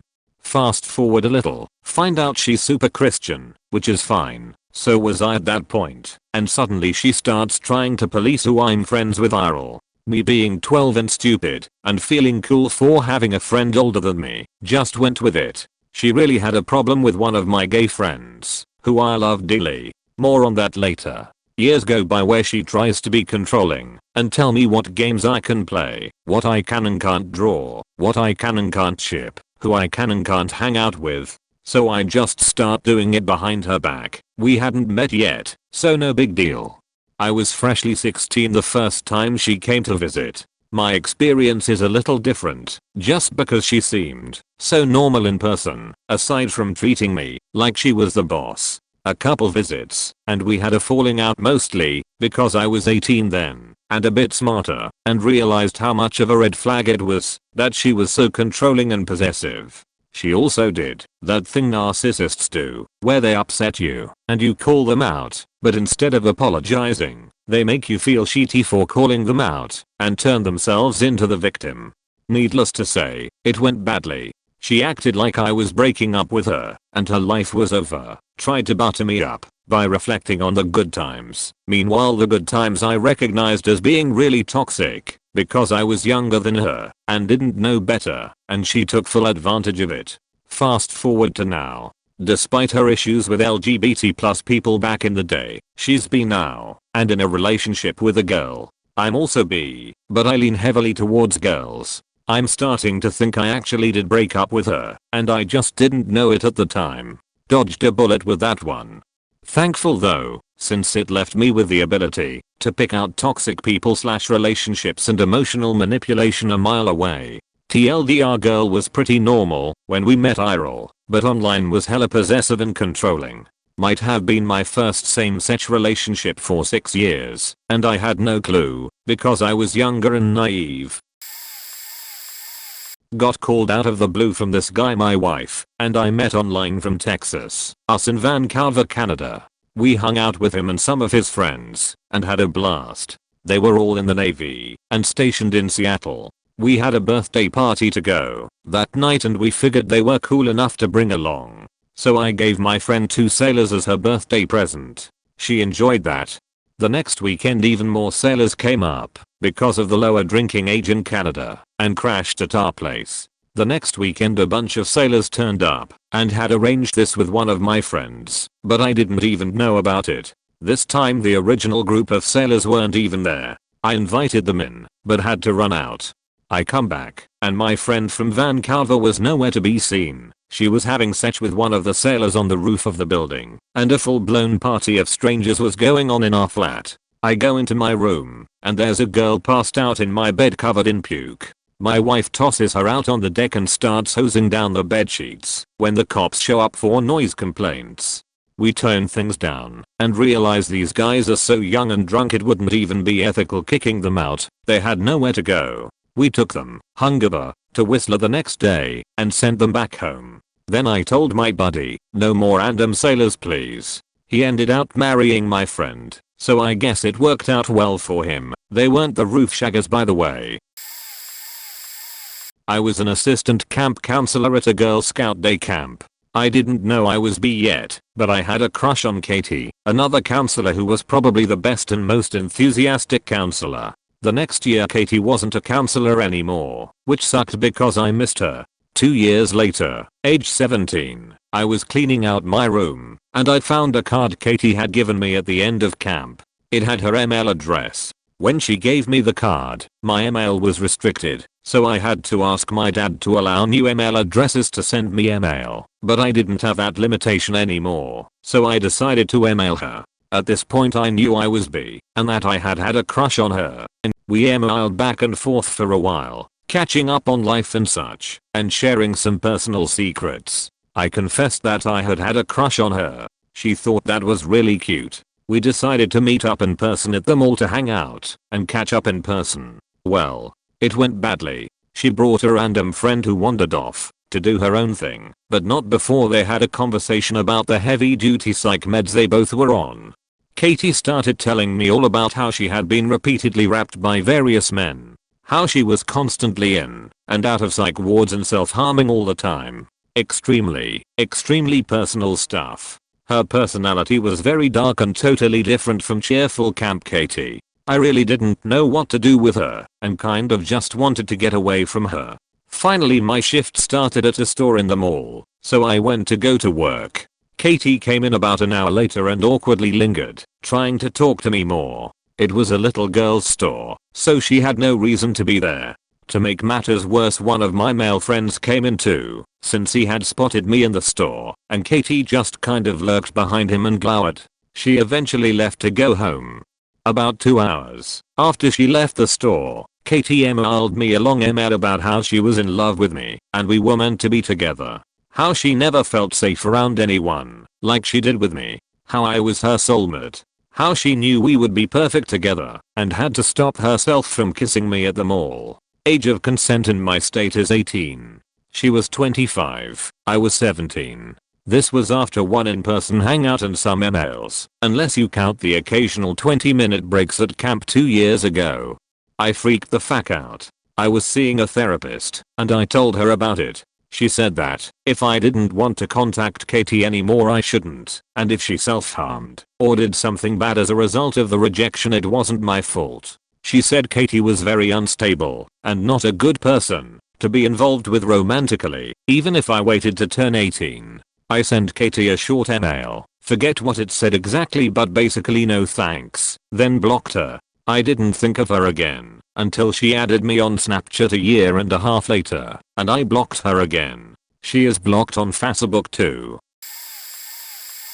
This happened a few months ago, so the experience is still pretty fresh in my mind unfortunately. Met this really cute girl online, Hit it off really well, became good friends almost instantly. Started off really affectionate, platonic I love yous and everything, until a few months in we started dating. She lived in Italy, I live in the Netherlands, and we soon started discussing meeting each other IRL. I'd fly over to her, and we'd meet each other in her city. We were also pretty sexually active with each other, as far as you can be online, so you can imagine that horny touch-starved teenage me was really looking forward to it. The trip wasn't just a simple flight either.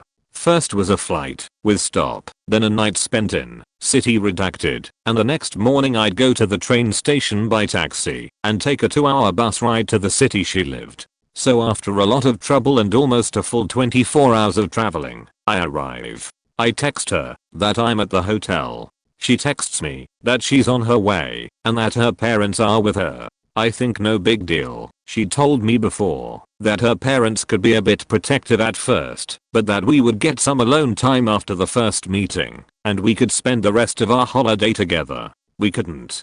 Her parents wanted to be with us for the entire time. They didn't leave us alone for even a single second. It wasn't as much that bothered me as the fact that every single time we discussed this holiday, all the hours we spent discussing it, she lied about how her parents would take it, and about the time we'd be able to spend together. I got drunk, alone, and broke up with her the morning after.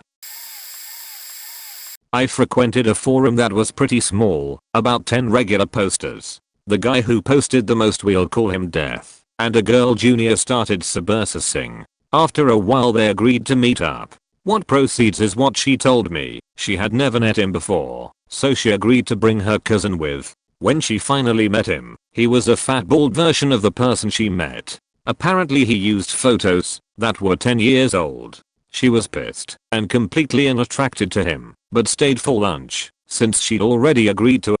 He was very clingy and kept trying to make plans afterwards. When she said they couldn't and had to leave, she started to cry and told her he loved her. He kept trying to hug her, but finally her and her cousin managed to push him away and leave. About a week later I log on, like I said, small forum, and I have a message from Death. He's asking me if I want to see nudes of Junior. What the fuck? I tell him no. He says he was just kidding. It takes me a while, but I find out he messaged every guy on the forum to emotionally blackmail her after rejecting him. I complain to the mods. They say the situation is dealt with and ignore it.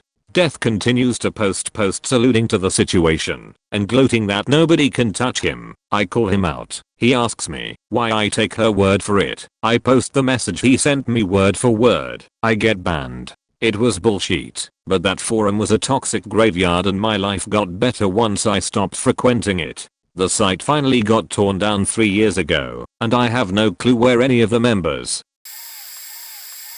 had met through some dumb FB group, because we found out we lived in the same town not too far from each other. We kept a good friendship and it also turned out I went to university with his wife 2 years later.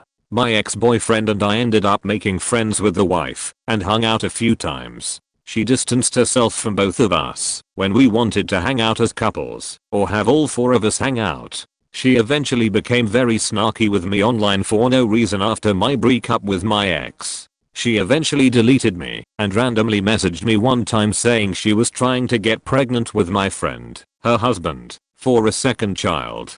Anyways, months passed by and my friend started to message me again, since he hasn't actually had a deep conversation since meeting him 4 years ago. We kept in touch and he did give me a ride to a job one time when my car broke down and overall I thought things were pleasant. It turns out Wifey was extremely jealous of me. She stayed friends with my ex, but she eventually deleted him too, and he also noted she was being weird a while back. When invited him for hangs at social events he would turn it down because she was controlling his social life. He eventually began drinking heavily and alcoholism became an issue. A few months pass again and he asked me to hang out at his house because he wanted someone to hang out with that wasn't his wife or young child, and most of his friends were alienated due to wife's irrational jealousy and said she pushed everyone away, especially friends who had wives or girlfriends. I thought it was odd. So I go. We hung out in his front porch and he was showing me his cars and telling me all the crazy shit his wife was doing. She graduated with a chemistry degree and refused to find work because she wanted to get pregnant again. Since he is military, she used his education benefits, did not contribute to the household financially, and was draining him. He had a lot of injuries from service and can't retire. So after all this crap was let out, he started going off about how cool I'm and all this crap, and that he admires me and has always liked me because of my more easygoing personality, etc. And then tried to grab and kiss me. He was well aware I had just started a new long distance relationship. I pushed him off and told him I wasn't down with that and that I couldn't do that. So I left. Blocked him on all my social accounts and blocked his number after he kept texting me and then drunk texting me wanting to go down on me and all sorts of crazy shit. I get the dude was trying to escape his miserable marriage, but that really stepped over the line. Be careful out there. Added a girl on Facebook because we started talking in one of those neighborhood FB groups and we had a ton of mutual friends. She posted a ton of selfies and was pretty. She talks me into meeting her at the park at the apartments we lived at for a playdate with our kids and to meet because we seemed to hit it off in the neighborhood group and we lived at the same apartments. Come to find out, her kids went to church with my kids. After meeting her, I immediately start thinking there isn't something right about her. She moved in a jerky kind of way and was just all over the place. She kept mumbling and then would talk really fast. We didn't hit it off. She couldn't even hold a conversation. The whole situation was very awkward. Her kids and my own didn't really hit it off either. All they really had in common was the church. So we went our separate ways and I thought that was that. I was relieved when the meeting ended. That night, she messaged me. Apparently she got robbed by a meth head and was wanting me to come pick her up to go get her $sign back. I'm like, ugh no. Call the police. Next morning, she says she was beat up by her boyfriend and needed me to come get her so we could plot revenge. I'm like, ugh no, girl. Call the cops. I don't want no part in it. Already had a really bad feeling about this girl. Then, she needed help getting a car back that her boyfriend stole. Again, ugh no. You need to call the police. That night, I'm surfing Facebook and come across this photo of her with her face bashed in bad. Black and blue, swollen, and fresh cuts and stuff. I comment and ask what happened and if she is okay and asked if she called the police. Told her I would call them if she had not done so. The photo pissed me off seeing her like that. She never answered me back. I worry that she is dead or something. I start asking around. Nobody has heard from her, so I'm freaking out now. I call the PD. They send an officer out. I tell them how I met her, show them the post of her face all bashed in, and show them the previous messages from her. The cops had to straighten me out. This girl claims some drug dealer robbed her. The cops say she has been on a 14-day meth binge and did all her dope and accused a drug dealer of robbing her.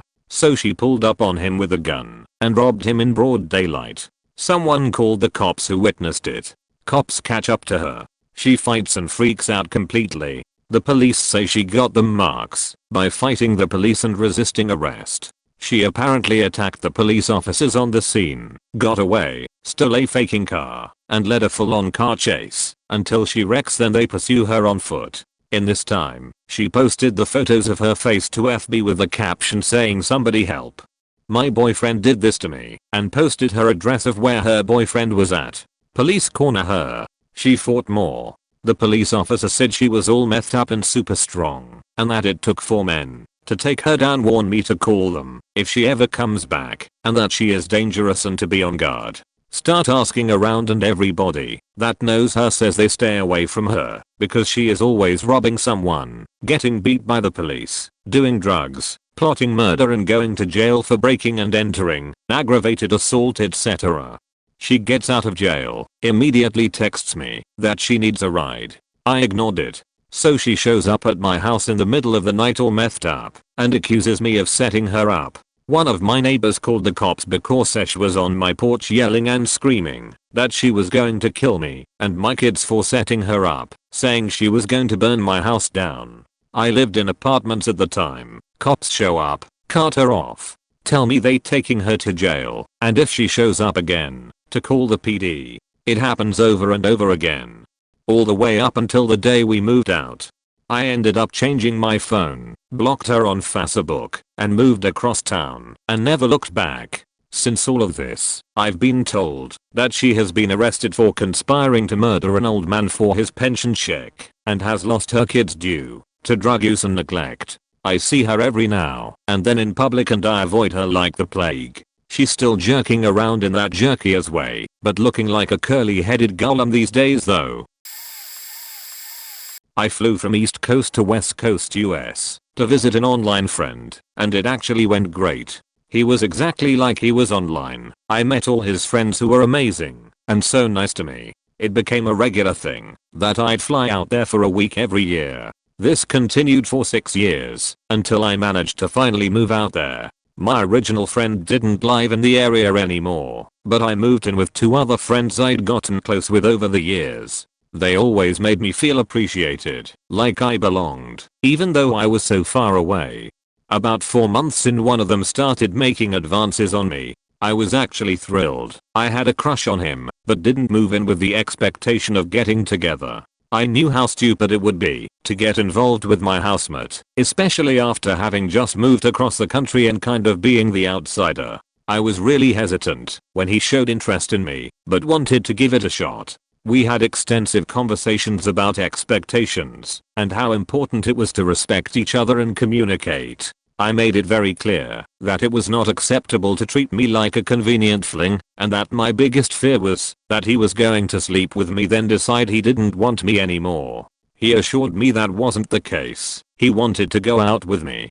You can probably see where this is going. After about a month of getting close and having these conversations, I agreed to sleep with him. And immediately after, he changed his mind about wanting to go out with me. I tried to be understanding. He's allowed to change his mind. But he knew that this was exactly what I was afraid he'd do, and he didn't seem to care how much it hurt me that he betrayed my trust like that. I felt pretty used. Our other friend didn't help and would get unreasonably petty about minor disagreements like taking care of dishes, while I was trying to deal with much bigger issues.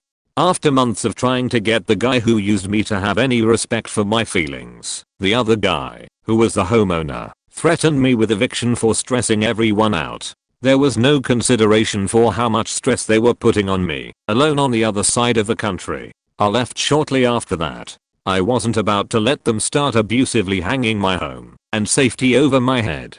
After I left, I finally started sharing with other mutual friends what he'd done and how I'd been treated by them. I thought I was their friend too, and it would matter to them, but instead everybody turned their back on me. I was accused of making people choose sides, twisting the narrative, guilt tripping, making my problems more important than everyone else's. Every hurtful justification for dismissing me and ignoring the situation that they could think of, while giving the guys endless benefit of the doubt. Even my original friend. Everyone shut me out for speaking up about how I was taken advantage of, but not one person shut him out for doing it. Somehow expecting people to care about it was the greater offense.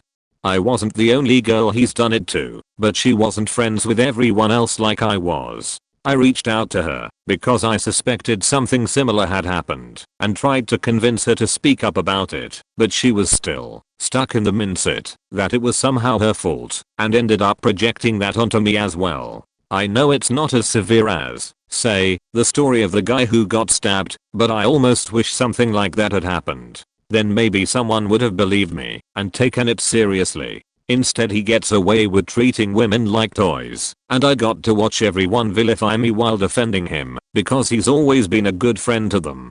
I moved across the country because I thought they valued and respected me. I admired them all so much. I took the risk because I thought he really cared about me. I couldn't have done anything differently. It's been 3 years and I still struggle with it.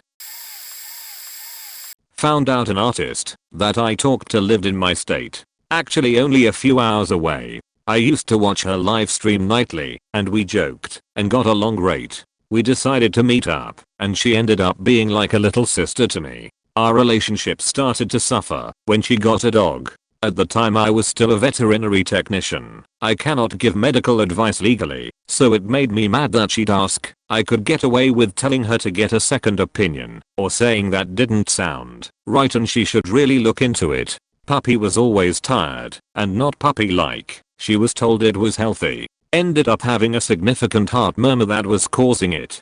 Well, I ended up switching careers after a year of us hanging out, and became a zookeeper.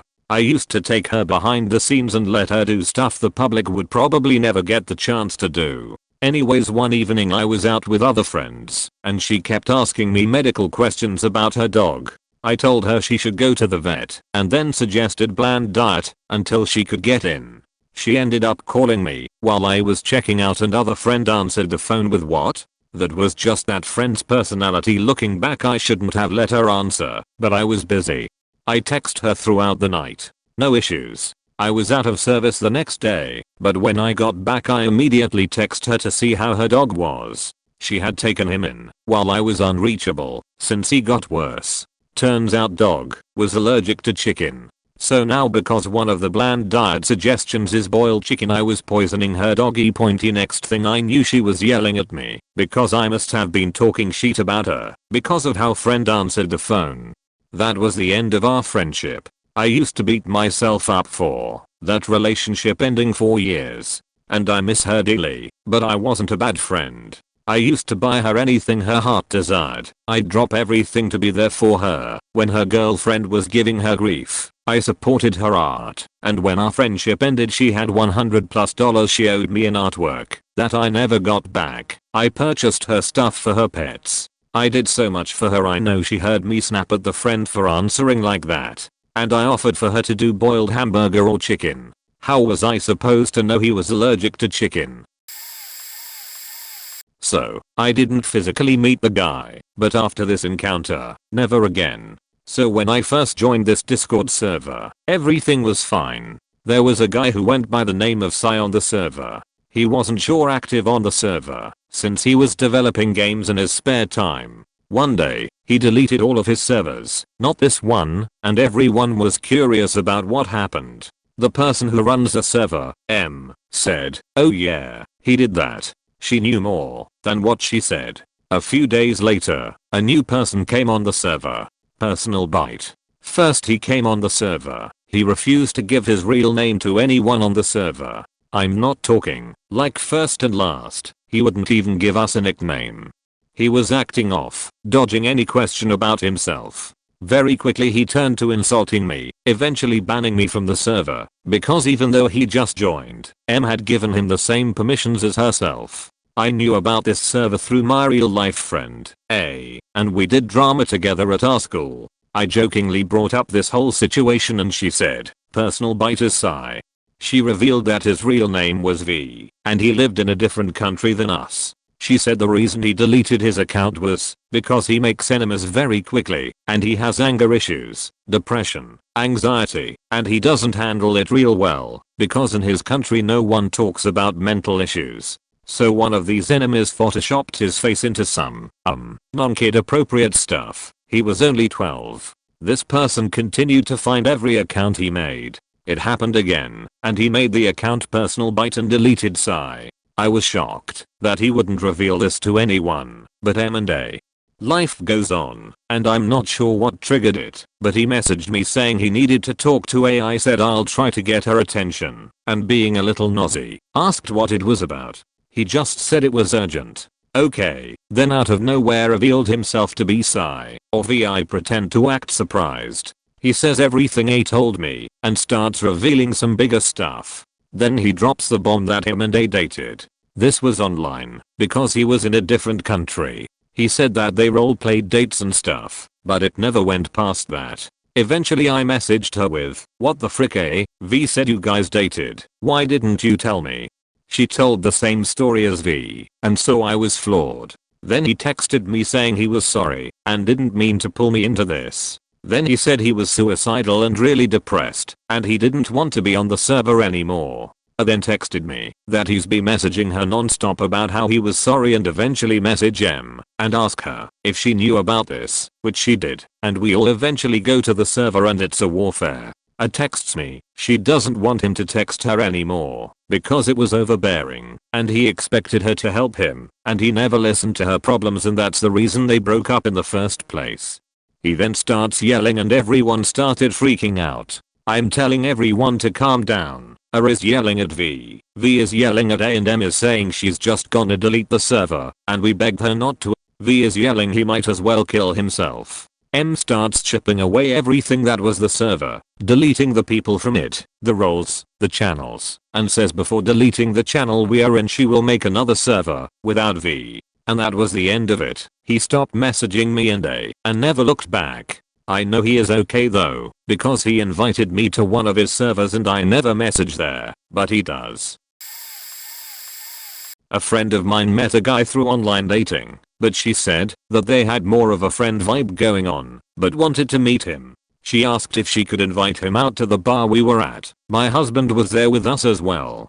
I said sure, that's fine. She then tells me that he can afford the bus fare, but not drinks, so she's going to get him a drink or two, since she invited him. Okay, that's her money so whatever. I'm not paying for him. So the guy shows up decked out in Walking Dead gear. My friend introduced herself and then saw someone she knew at the bar come in, so she went over to talk to him leaving me and my husband to talk to this guy. At the time I was watching The Walking Dead, so I asked him about his shirt and hat, because I had nothing else to talk to him about. Big mistake. He is obsessed and starts going on about how he's an extra on the show and that they fly him down for filming because they love him as an extra. He's friends with Norman Reedus and has his number. I call his bluff and ask him to call or text him. He says Norman is private and wouldn't want an audience. I ask to see pics of him on the set. He shows me photos from some con. I tell him these are not photos on the set, and he said that they were on his old phone. Finally my friend comes back over and she asks what we are talking about. He then tells the whole story all over again. I thought that would be the end of it and that we'd never see him again, but she invited him out again another night 2 weeks later. He looks like he's bothered by something, so I ask him how he is, and he tells me that he's very upset because his good friend died. I told him I was sorry, and he said that I might have heard of him. He was a stuntman on The Walking Dead that died. It took all my strength to not burst out laughing. That was the final straw for my friend. She stopped talking to him after that. I Facebook stalked him because I was curious, and it turns out his previous obsession was the show house.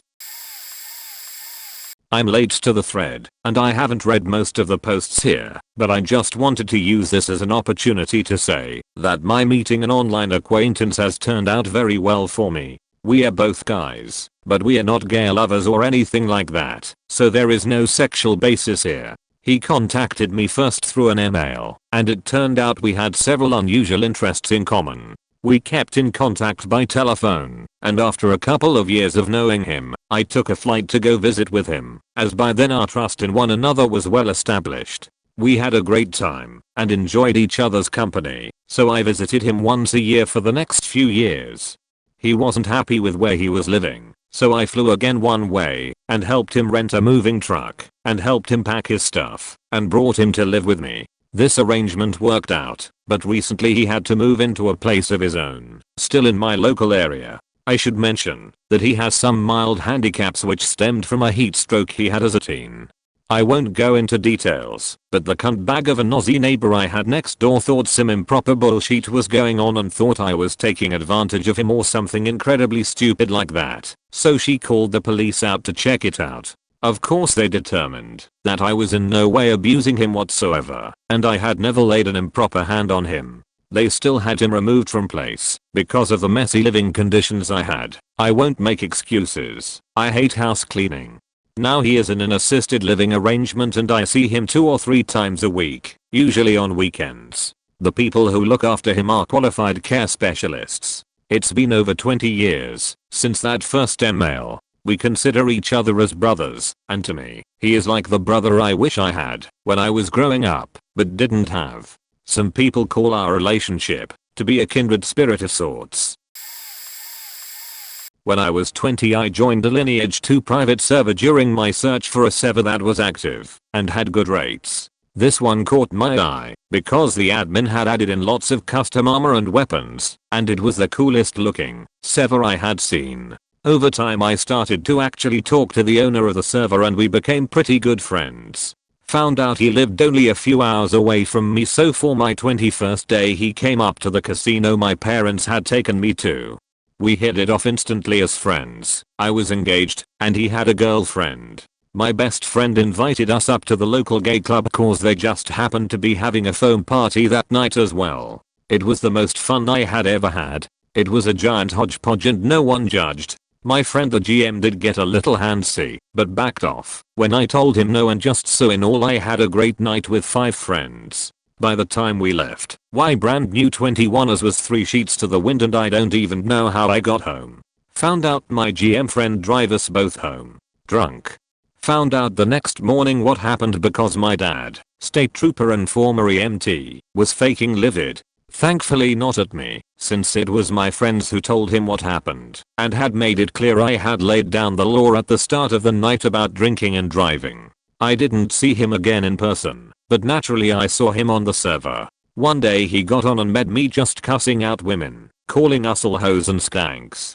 When I asked him what happened, his girlfriend had dumped him. He went on the tirade about all women, me included, were trash and we belonged in the kitchen and obeying men. He went from good friend to nice guy to incel in about 3.2 seconds flat. I didn't talk to him again after that, and he abandoned the server about 2 weeks later. When he took me to a gay bar and a Rabantug joint. Haha, used to be in a medium-sized gaming clan for 6 to 7 years before it collapsed. Around 3 to 4 years into my time with that group, I was on holiday to New York City and hit up a few of the guys in the clan who lived in the area. Met up with one of them, who is the resident stoner of our group, around Union Square, and started bar hopping. We got some food, then started pounding drinks. Both were single 20-something dudes. After we start to get buzzed, he tells me about this really cool bar somewhere around here that he went to with some friends from work, and we start walking. He's constantly checking Yelp on his phone and we walk back and forth for blocks trying to find this specific bar. Eventually, we are both high because we were passing a joint back and forth on our hike and buzzed, so we give up, and he says, why don't we just go in here? I think this might be it. We walk in this bar and the first thing I notice is all the staff are shirtless, ripped dudes, and I don't see a single woman in sight. Instantly dawns on me that this is a gay bar, and I'm thinking that we are probably going to just bounce, but the online friend guy just charges forward through the crowd of guys towards some pool tables at back of the bar. Now, I'm from the Midwest and I don't have any issues with the LGBT community, but this was the first time I've ever been in a gay bar before, and it caught me off guard. Online friend dude seemed like it was incredibly normal to him, so I just assumed it was an East Coast thing, went along with it, and followed him to the back of the bar.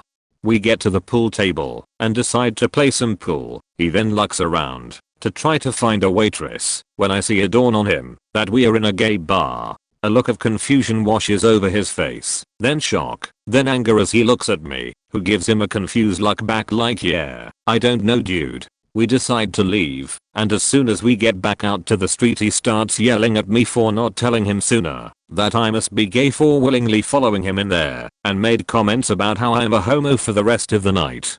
I'm like, whatever, so we go to another bar, but on the way he stops and tries to get me to go into an Asian massage parlor with him for a quick rub and tug.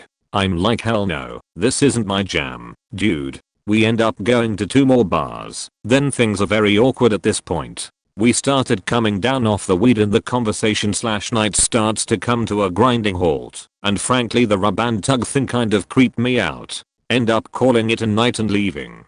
I get back home a few days later, and when I hop on the PS4 again, I find out that he apparently told everyone that I was the one who took him to the gay bar, tried hitting on him, then took him to the massage parlor to try to prove I wasn't gay after. Then he left at that point. I told everyone my version of the story and we both got a good ribbing from the group for the next few months. Haha, overall, I don't think I would ever meet up with anyone else I play games with online again. When it comes down to it, 99% of the time, they really aren't people I would hang out with outside of the games.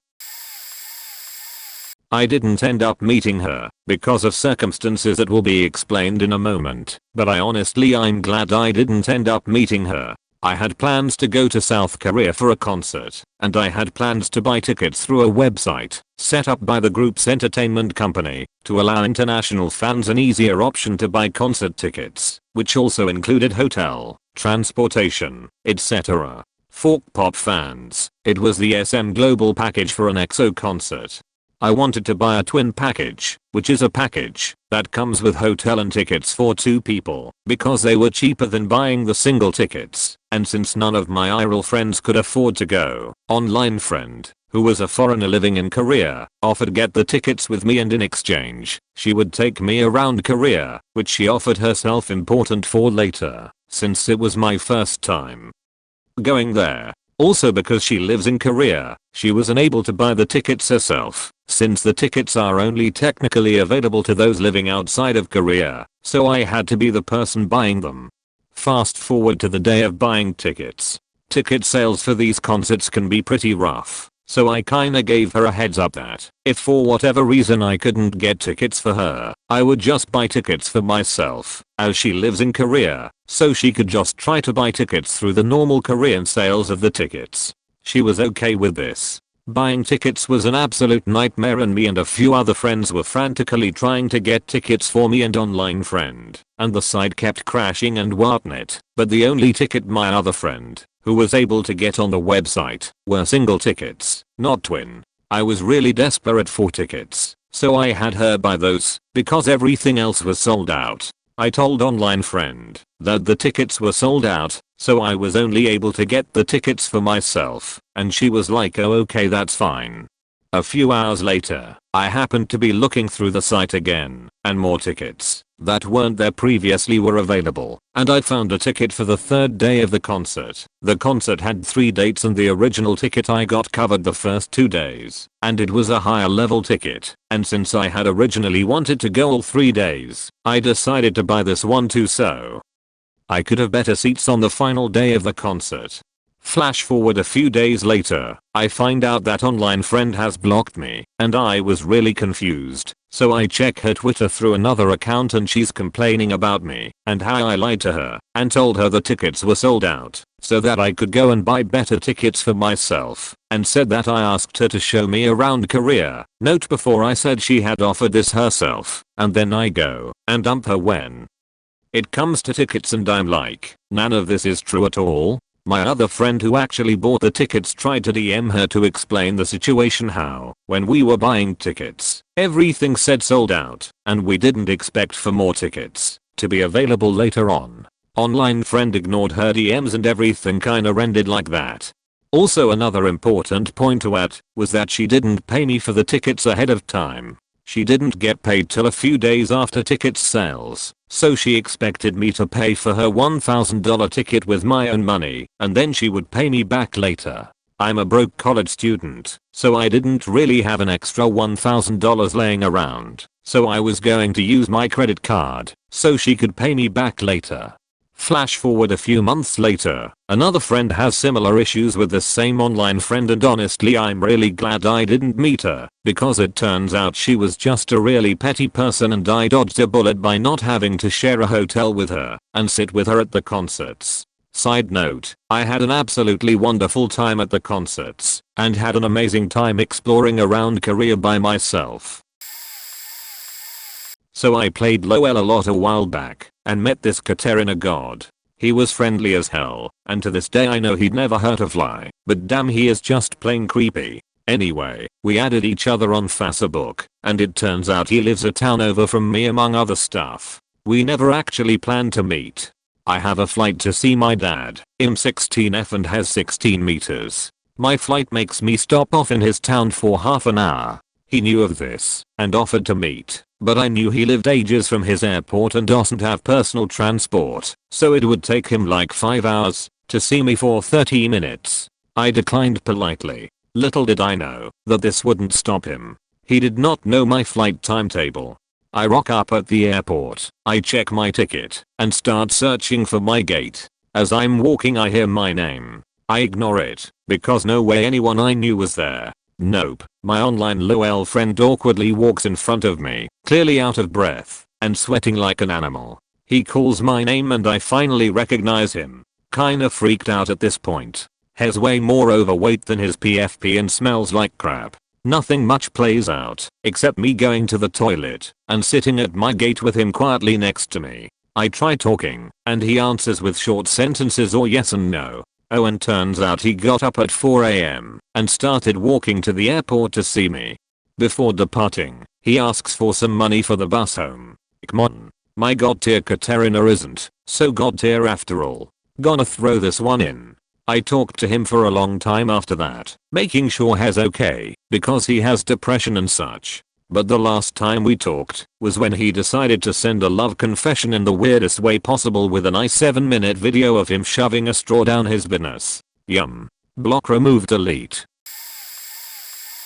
This is probably too late and no one will see it, but I wanted to tell the story anyway. This is a very simplified story that took place over almost a decade. I met a guy online when I was 13 and he was 15 or 16. We rollerplayed together and eventually became friends and then some, though it was never official. We went through ups and downs through the years, opposites attract, and it was like fire and oil, constantly exploding, but finally we decided to meet. I was going to college and he lived a few hours drive from there, and he agreed to meet me for a weekend.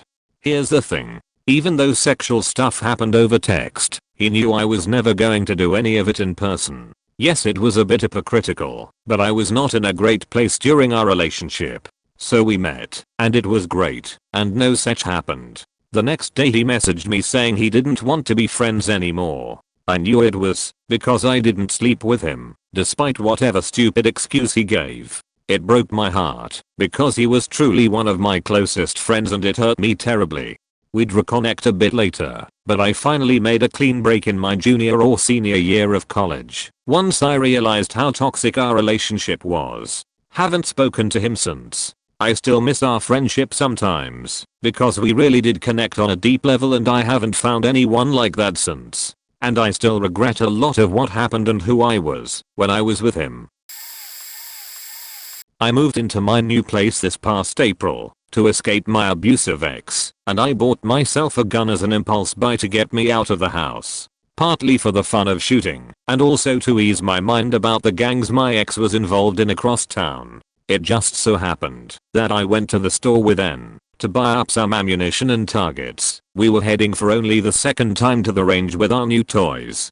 So as we start to shop, his coworker happened to be getting off and spotted us. She almost left that day, but decided to come back in and shop the whole store with us for things to shoot. Turns out we had been playing Overwatch for about a year off and on. I had not thought much of it, but she was always so nice and would come in clutch fairly often. This of course was the first time meeting each other in person, and it was only by chance at that. She took me completely by surprise the moment I saw her. I tried not to think anything of it, but turns out we were both hooked on one another right then and there. We all went to the range together that day, and I got the courage up to ask her out to eat later that week. I had no plans to date or find foolish hookups once I moved down here. I know I have a lot of damage to undo, and I need to work on finding happiness in myself before I can expect anyone else to do the same.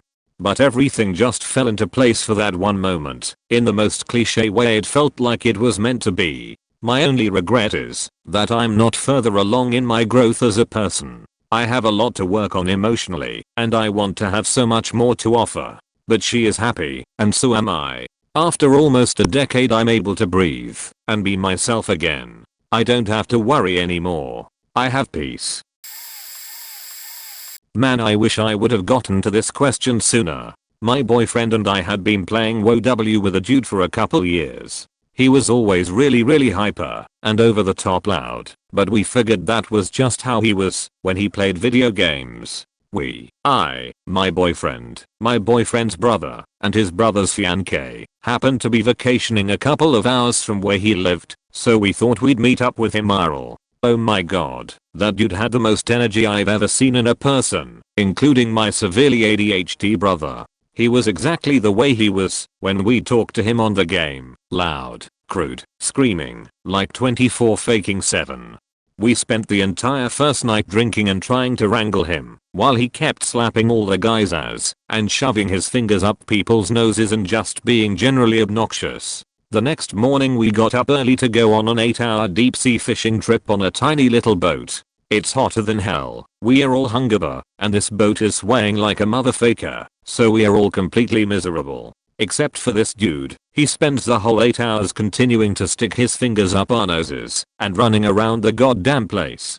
On the way back to our condo he kept talking about how hot my boyfriend's brother's fiancée was and how he wanted to fuck her feet and sheet. My boyfriend ended up having to kick him out, in a nice way, and just let him know we were having family time. There was no way we would have been able to spend 4 more days with him. Anyway, after he left we found out he had stolen a bunch of Adderall from us, and we later found he had a massive coke problem. I found a girl right here on Reddit that only lived a few hours away from me and liked all the same things I did. I fell head over heels for her. We started talking on Instagram and eventually traded numbers and met. The meetup was okay, but ended in her not even saying goodbye to me. Eventually I told her how I felt about her and was friend-zoned. I was heartbroken by this and tried to pretend I could just be friends and couldn't. We had many arguments about the dumbest things, either my inability to not play the role of overprotective make-believe boyfriend all the time or her being easily angered about everything. She was extremely hypersensitive and always on me about something. We eventually called it quits in February, not mutually. She did it. I had a mental breakdown during this. The last time we ever spoke was 4 months ago, when we had a really mean-spirited Twitter war between her friends and mine. Long story short, I learned a lot about love and women through her, and I made mistakes. The same mistakes I vow to not make again with the woman who will love me for me.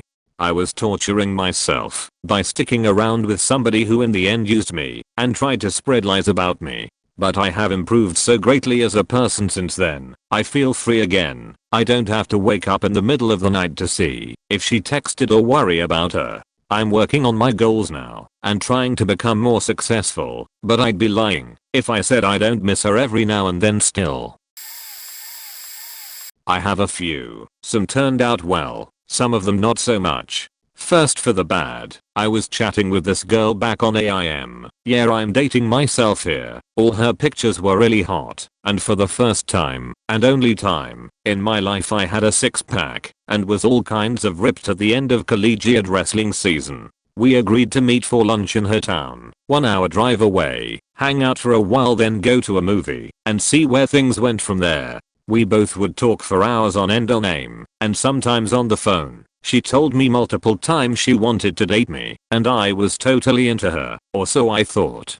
I got there, both of us supposedly 17 at the time, and she was at least 50 pounds heavier than any of her pictures, and probably close to 20 or 21 years old. She couldn't hold a conversation, like we did before that, and then got pissed off at me, that I wasn't going to go back to her place after the movie. We quit talking after that.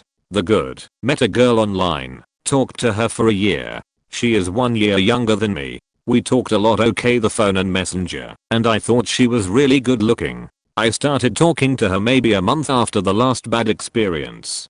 This new girl lived a 3-hour drive away. My friend had a girlfriend who lived in that city, so he gave me half the gas money, and I was able to stay at his girl's place with him, so I didn't have to buy a hotel room. I was broke, so this made it possible for me to take this girl on a date. I got there, dropped my bag off, then took the girl out for dinner, walked around the mall for a while just talking and enjoying ourselves. She was exactly the same as the pictures, and just as amazing in person as she was online. 5 years later we got married, and have now been married for 6 years.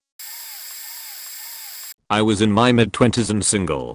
He was in his early 30s, also single, unless you count devotion to his pets, which was borderline obsessive. He didn't mention it much online, other than having a few pictures and asking me how I felt about animals in general. But when we finally met up, it was all he could talk about. He showed me pictures of himself cuddling them, taking them for walks, etc. It was a little unusual, to say the least, but not really a deal breaker. Or so I thought, until he started scrolling through his camera reel. After what felt like an endless stream of pictures and videos, I scrambling for an excuse to leave, which is when he informed me that he had brought one of his pets along. I stared at him, dumbfounded, as he reached into his hood, which had been hanging down behind his head this whole time, and pulled out his pet, which was a rat. Now, I do love animals, and although I wouldn't choose a rat for a pet, I understand that they're very intelligent and make great companions for some people. But taking them out of the house, to a bar, in your hood? I mean, what if it has to relieve itself? Does it just poop right there in this dude's clothes? I felt like a captive audience for the cringiest magic show on earth. All thoughts of a diplomatic exit abandoned, I hightailed it out of there and never spoke to him again.